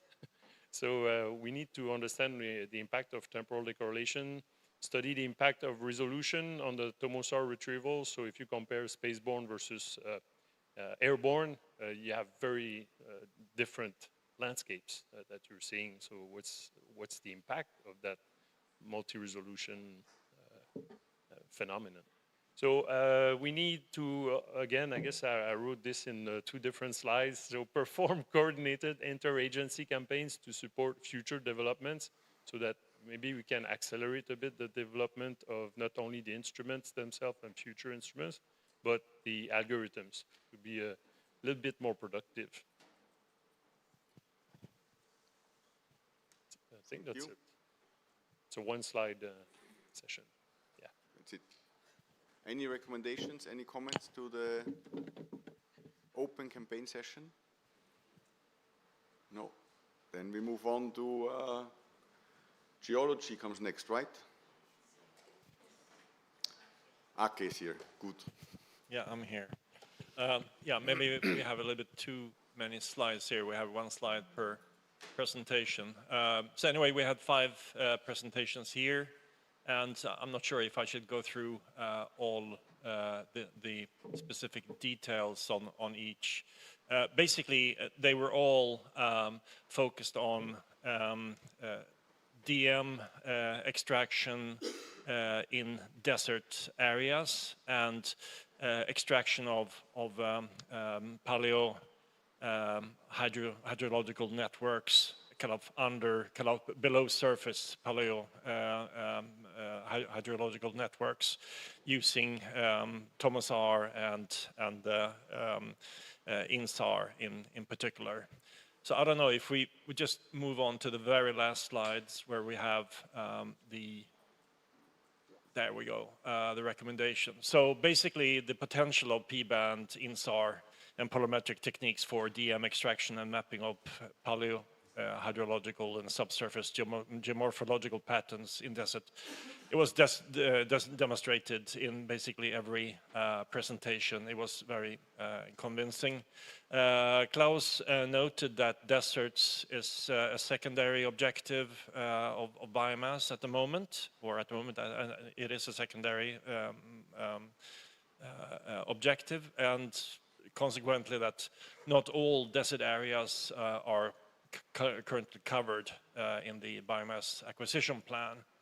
So one recommendation then is that came out is that given the non-dynamic nature of desert subsurface geomorphology, I mean it's paleo, right? I mean it doesn't change. So there is no real need to do demanding repetitive observations over the forests, or sorry, over the deserts. So covering key desert areas during the mission would seem like a low-hanging fruit. I mean, whether it would be possible to acquire it staggered across selected INSAR phases to minimize resource impact, or potentially to have it as a follow-on at the end of the mission, to have it as an additional objective. Key regions would include primarily these studies where they were focused on the Sahara and some Central Asian deserts like the Gobi. But we also have the Arabian Peninsula and western part of Australia that would be of major interest. And as said, it's compared to many other applications, doing a one-timer over the deserts would not seem too resource demanding. That was it. Thank you. Any comments on the desert applications? Yes. Yes, we don't need this repetitive observation. However, to understand the penetration depth, we need at least a couple of acquisition under different seasons, like summer season and winter season, to better understand the effect of water content in the desert environment.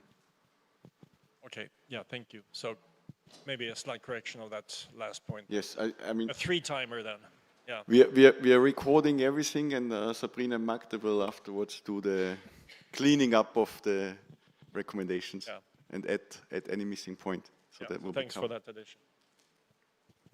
I mean, for me, the only point here is I think we should really, because deserts are huge. I don't know if we can ever cover all of them.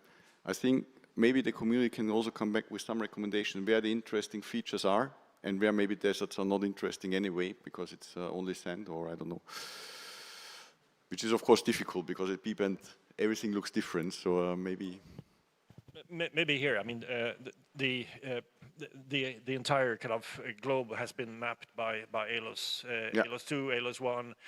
So I think that it's not completely covered by sand, right? I mean, it's so information about deserts already exists with L-band data. It's just that the penetration depth is different. Yeah. So I think it should be possible to identify kind of specific areas that are of super interesting. Of interest. Yeah. Okay, next one is again geology, right? No? Cryosphere. We had 2 cryosphere sessions, yes. So I would say this session was interesting because it covered more or less... What, Costas?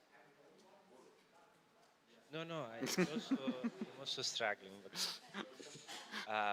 no, okay. Coming back to the session. So the session covered pretty much all techniques and also different systems. So we had biomass, but also airborne campaigns, P-band, of course, but also X-band. From what we could see, of course, biomass results were particularly interesting. Also, they covered tomography, polarimetry, interferometry. So we had very nice features with icebergs and also ice velocity features that could not be observed with other frequencies, for instance. First indication of structure from tomography.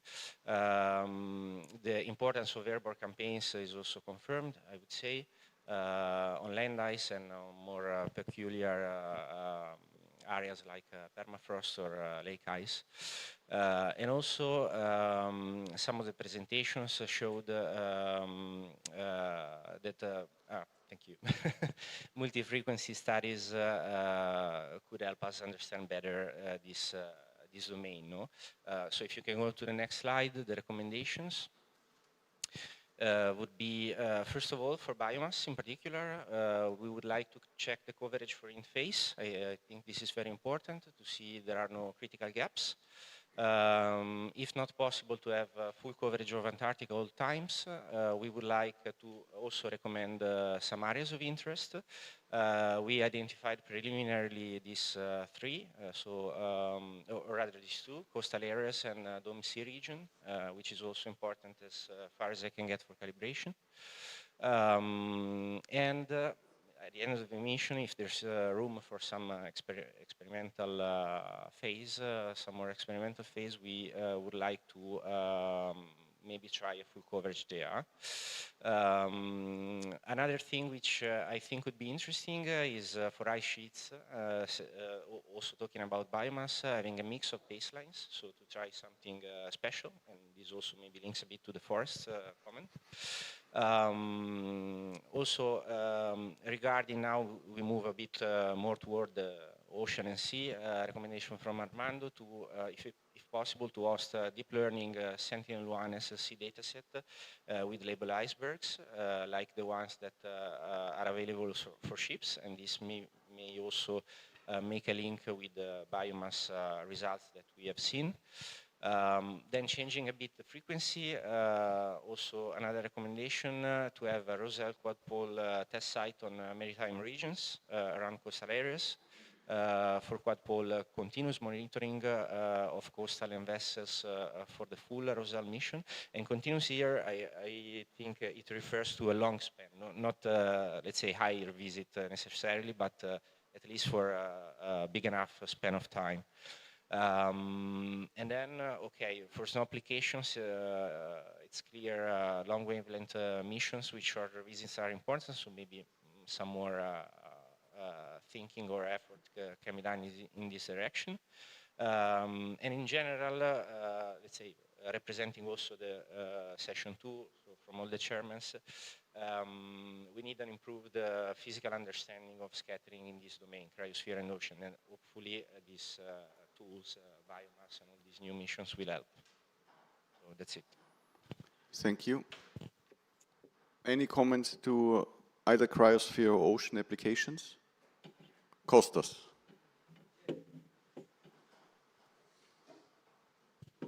We now know that biomass, that P-band is very sensitive. We have also a very clear signature over water, over oceans.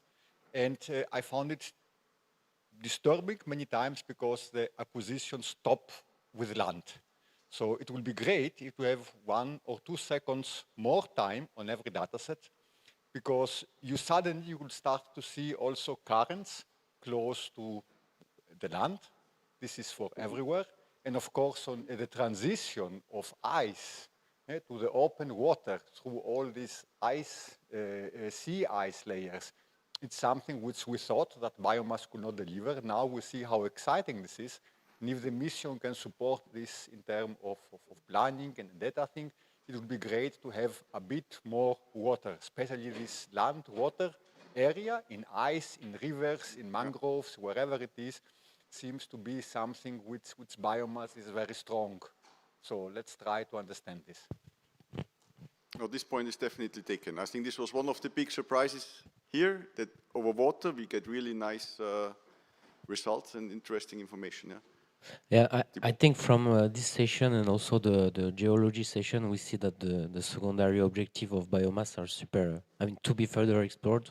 So now you know that we issued a call for Biomass Plus that was dedicated for that, and we can see how very soon after we can try to make another one, because it looks like we will need much more R&D on that. Yeah.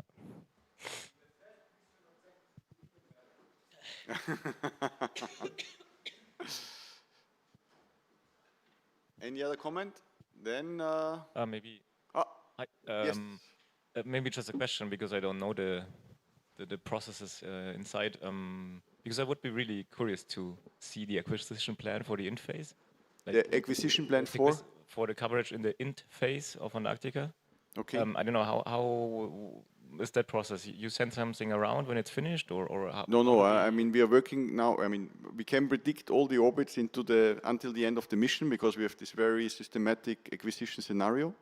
So we are currently doing the plans for the tomographic phase, and we will now start to do also the plans for the first interferometric coverages, and they will repeat, of course. But yes, we can provide it as soon as we have them. We can provide them to the community. We will put them on the website, and we will inform the community about the availability of these. Of course, one thing you have to keep in mind is that a lot of the secondary target areas, especially if interferometry is not required, are required during the orbit repositioning maneuvers. So we have a slightly different orbit. And this is a bit, we need to see where we observe there and how we observe there. So there's a bit of, we need a bit of flexibility. But in principle, we can predict that.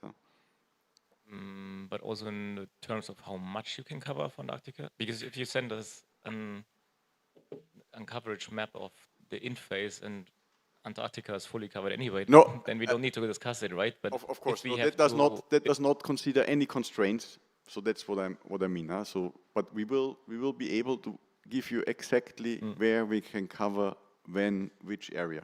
Yeah, because I'm wondering if that then the actual areas might need some iteration. Because exactly.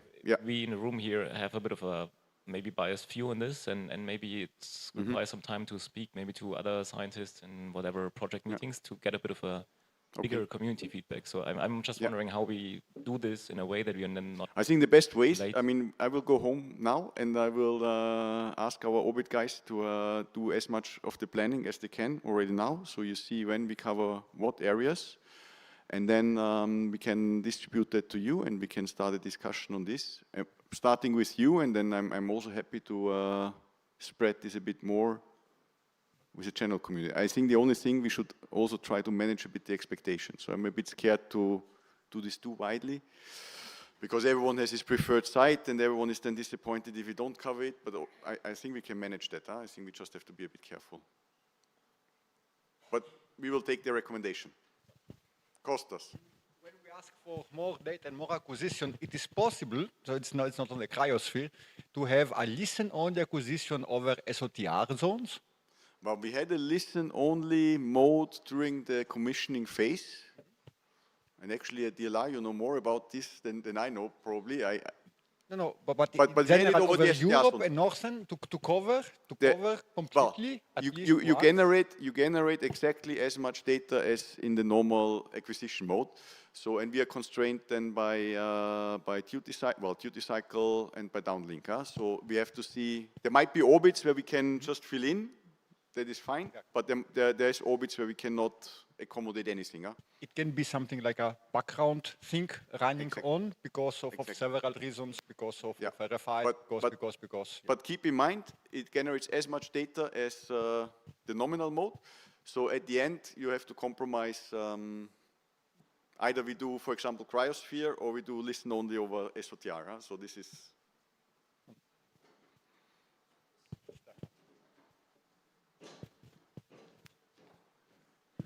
Linked to Kostas' comment, and maybe this is what you had in mind, I don't know. But so, what about we You're reading Kostas' mind. That's, I can, yes. I don't know how you do that. It's a superpower. It's a superpower, yes. So, how about we, so if we can put biomass in listen mode over Europe, for example, we could have a ground transmitter, and then we can have an image over Europe. You can have a ground transmitter, yes, in principle, yes. Or an airborne satellite experiment, like DLR did with TerraSAR X. Yes, in principle, this would be possible. So if we take the recommendation, we can discuss this and see what. Yeah, I think we should consider at least the possibility. Yes, yes. Of course.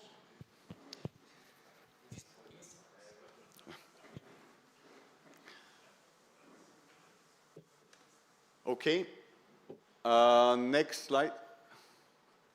Last session, Tomosar. Okay, so we have 5 talks.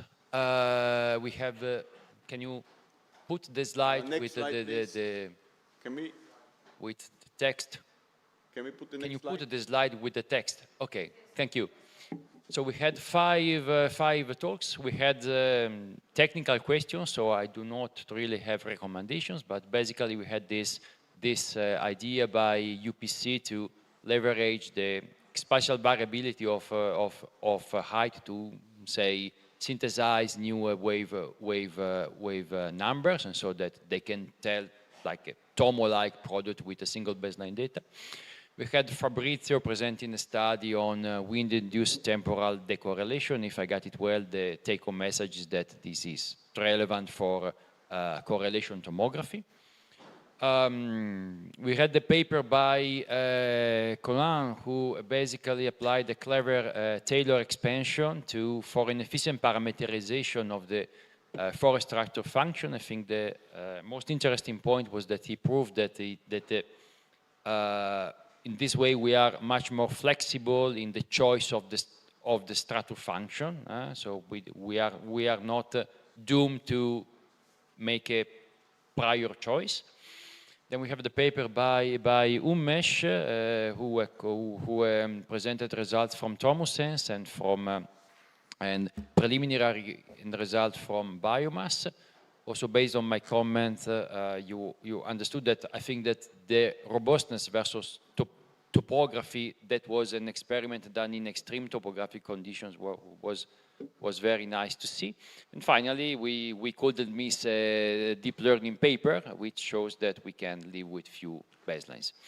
As I say, we had many technical questions, so we didn't really have a recommendation. I think that what is important to see is that we had different examples with biomass data. Some other examples were given in other talks. And it means that, well, first that biomass tomography works, which okay. It's always good to know. The second one is that there is interest in this product.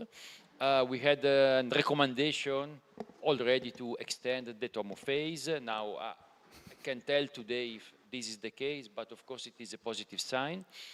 And I think that the beauty of the tomo phase is that maybe it is even redundant, but this means that we can use it to learn new models. And at the end of the tomo phase, probably we will be able to assess how much we lose if we remove baselines. So if it's really worth to go on with the tomo phase, or if we learn enough to go on with fewer baselines. Mm-hmm. This is all I have in mind. So let's. Kostas has a comment.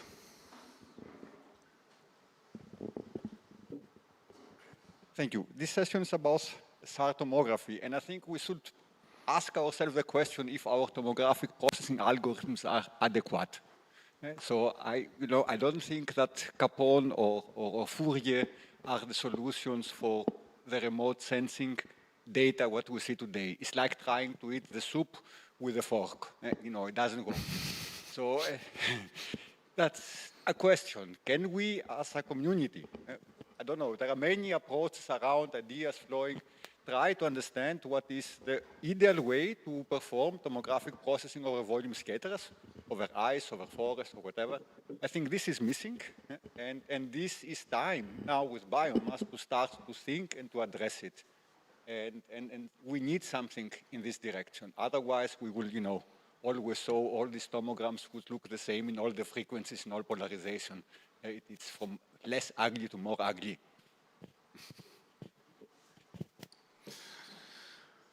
Good, there's Mark has a... Yeah, while we're talking about algorithms, there's something I noticed in all the tomograms we've seen today is that there are no trunks. And I've always thought, okay, LiDAR won't see the trunks because, you look straight down. LiDAR, you look sideways, you should see more of the volume. But I don't see that represented in the algorithms that we're using right now. What do you mean? I'm not a tomographic person. What do we do with tomography, optimizing tomography? In terms of algorithm. The official tomographic algorithm is beamforming.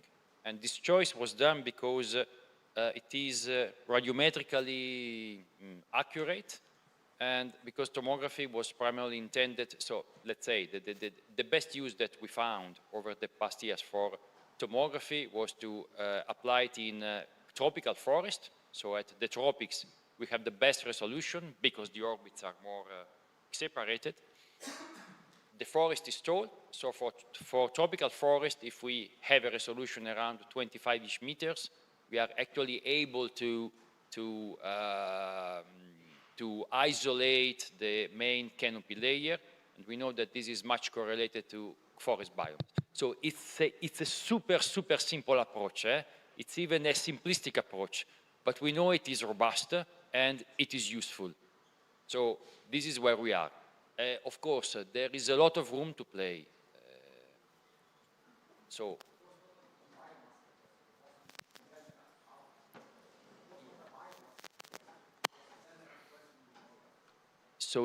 in general, what you do? Well, I think that now for me, I think the best thing we are doing for tomography in general is to use a layered model to see to see internal interfaces within the snowpack.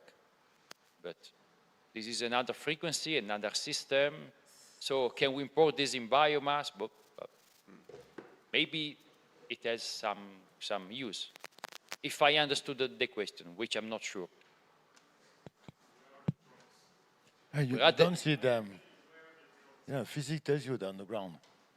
The trunks are on the ground. This is what physics tells you. These double bonds, everybody know. Actually, they're focused on the ground. It's difficult to understand. You have to switch on the mic, I think. Well, I was telling the trunk response is focused exactly on the ground. You cannot. This is the driven by the physics. So you cannot see them. But you are annoyed by all the double bounce they send you. They send you back.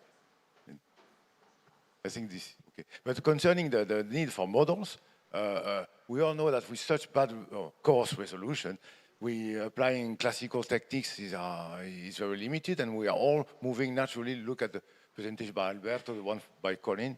We are moving to solutions which incorporate a model. We have to. I mean, this is a bit similar to what Costas does also for estimating forest height with a coherence model. We are all moving naturally in this direction. Any other comment, Fabrizio? Yeah, Klaus and Stefano, concerning the companion satellites, I suggested to maybe include a recommendation about considering extending the short-term decorrelation analysis and the relevance for the design of the companion satellite, or the better definition of the operational envelope, in terms of wind, maximum wind, speed before problem surprise. And for the short-term characterization, our suggestion is that they could be better for height-varying analysis, range resolved, not simply CW, and very short scale. These are, in our experience, this could be the recommendation. Thank you, Fabrizio. Okay. I would suggest we close it here and we, Magda. Because you had also some recommendations from the Padlet. I mean, it's difficult for me to read them. I don't know if you. So one of the recommendations on the Padlet was that it's crucial that real application of biomass data are developed ASAP. Waiting 16 months for full tomo coverage before doing it is too long. Well, indeed, but of course we have limited resources. So our first priority is now making things work. But we are already supporting application development. We had just recently an open call where people could propose studies to use biomass data for applications. And actually we received, I think, 40 proposals. So there is a large interest, and we will fund a couple of these activities, and we will start with this actually now, which is maybe a bit early, but it's right. We cannot start early enough. Then improve the communication regarding biomass data processor, data quality, and availability of data collections. So we had this already in the previous slides. We had one of the reprocessing of the IOC data that would be much appreciated. That is also on our to-do list, and we will do this as soon as we have stabilized our current processor, and then we can do this in parallel, and this will be coming available in a few weeks' time. So it will not take long, but maybe end of February, end of March, you will have all the IOC data available. Then several presentations address the fact that airborne LiDAR, when used as validation data, is not perfect. LiDAR is more reliable for altitudes than for slopes.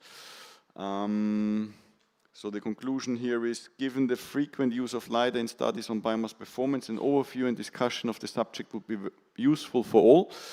I agree to that. We are addressing this issue in the FRM for biomass activity. So this is an activity that is led by Jérôme Schaff, an ecologist. They have LiDAR experts there that are currently reprocessing all the available LiDAR data sets and making them publicly available.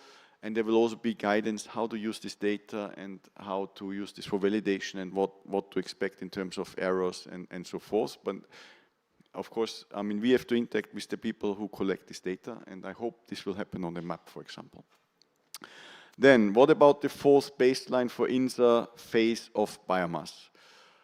There were a lot of ideas in this workshop using biomass in tomographic only, so don't do an interference at all. There was one on having 5 baselines and constraining to a 12-month tomographic phase. There was ideas as the fourth baseline. So I think there's a lot of ideas that we can study now. And I think we will digest that. We have end of February quality working group meeting where we meet with our scientists from the science team and also with our engineers. We will start digesting it in this forum and starting first analysis to support this. I think we should not jump because someone is shouting he wants to have 4 baselines, the next one is shouting he wants to have 5 baselines. The current setup has a certain reasoning, and if we change that, I think we need very good arguments why to change that and how we compromise, and we need to have a consensus on that first, and we have to understand that. So we will start some activities to study that, but this is for sure a recommendation that comes out of this workshop that we will take very serious. And definitely more acquisition with biomass over oceans are encouraged, so this is also taken, and we will try to fit that in, considering all the other constraints we have. Next slide.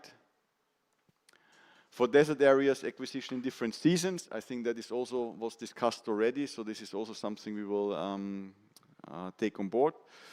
Then we would like to request global coverage, or at least coverage over Europe. I think it's a good recommendation, and it's good to remind our member states of that, but this is something that is out of our hands. So especially Björn Roman is fighting really hard, so he's in contact at the moment with NASA, with the US government, and trying to get permission to acquire data over Europe and over the US. And the idea we have there is that we start small to define a few validation areas, for example, the NISA validation areas, start acquiring data there, demonstrating that we are not disturbing the SOTR system, and maybe then taking the next step and acquire data more systematically.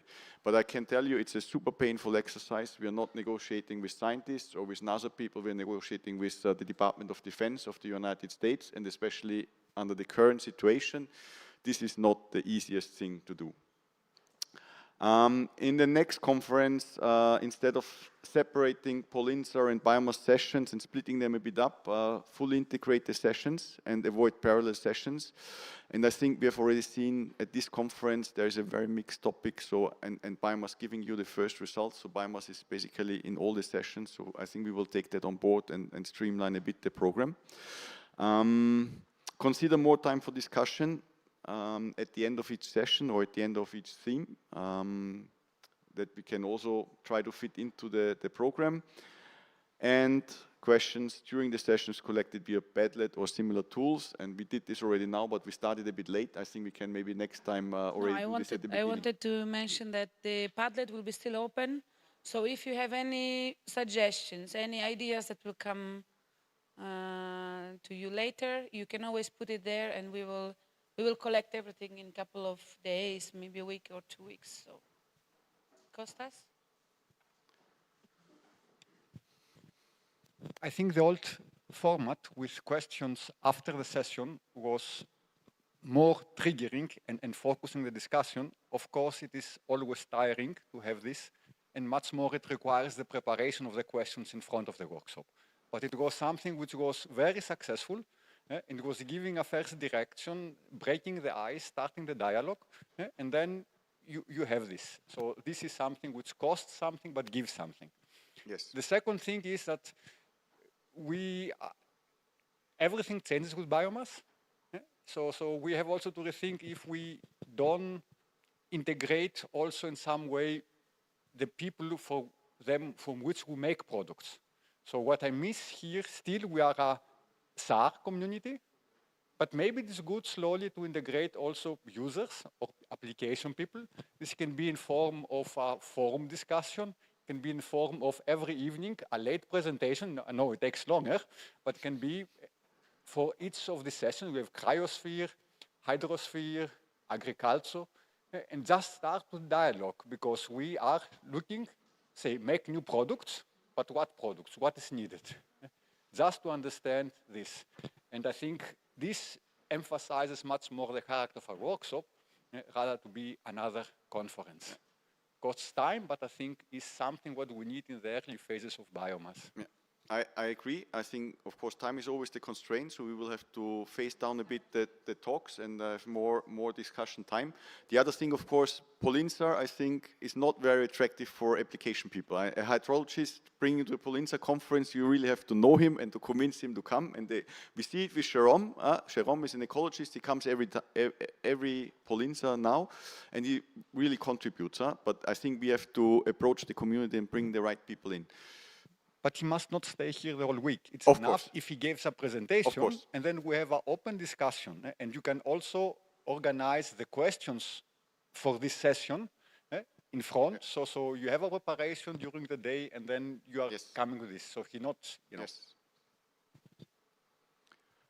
Okay. I think with this, we can close.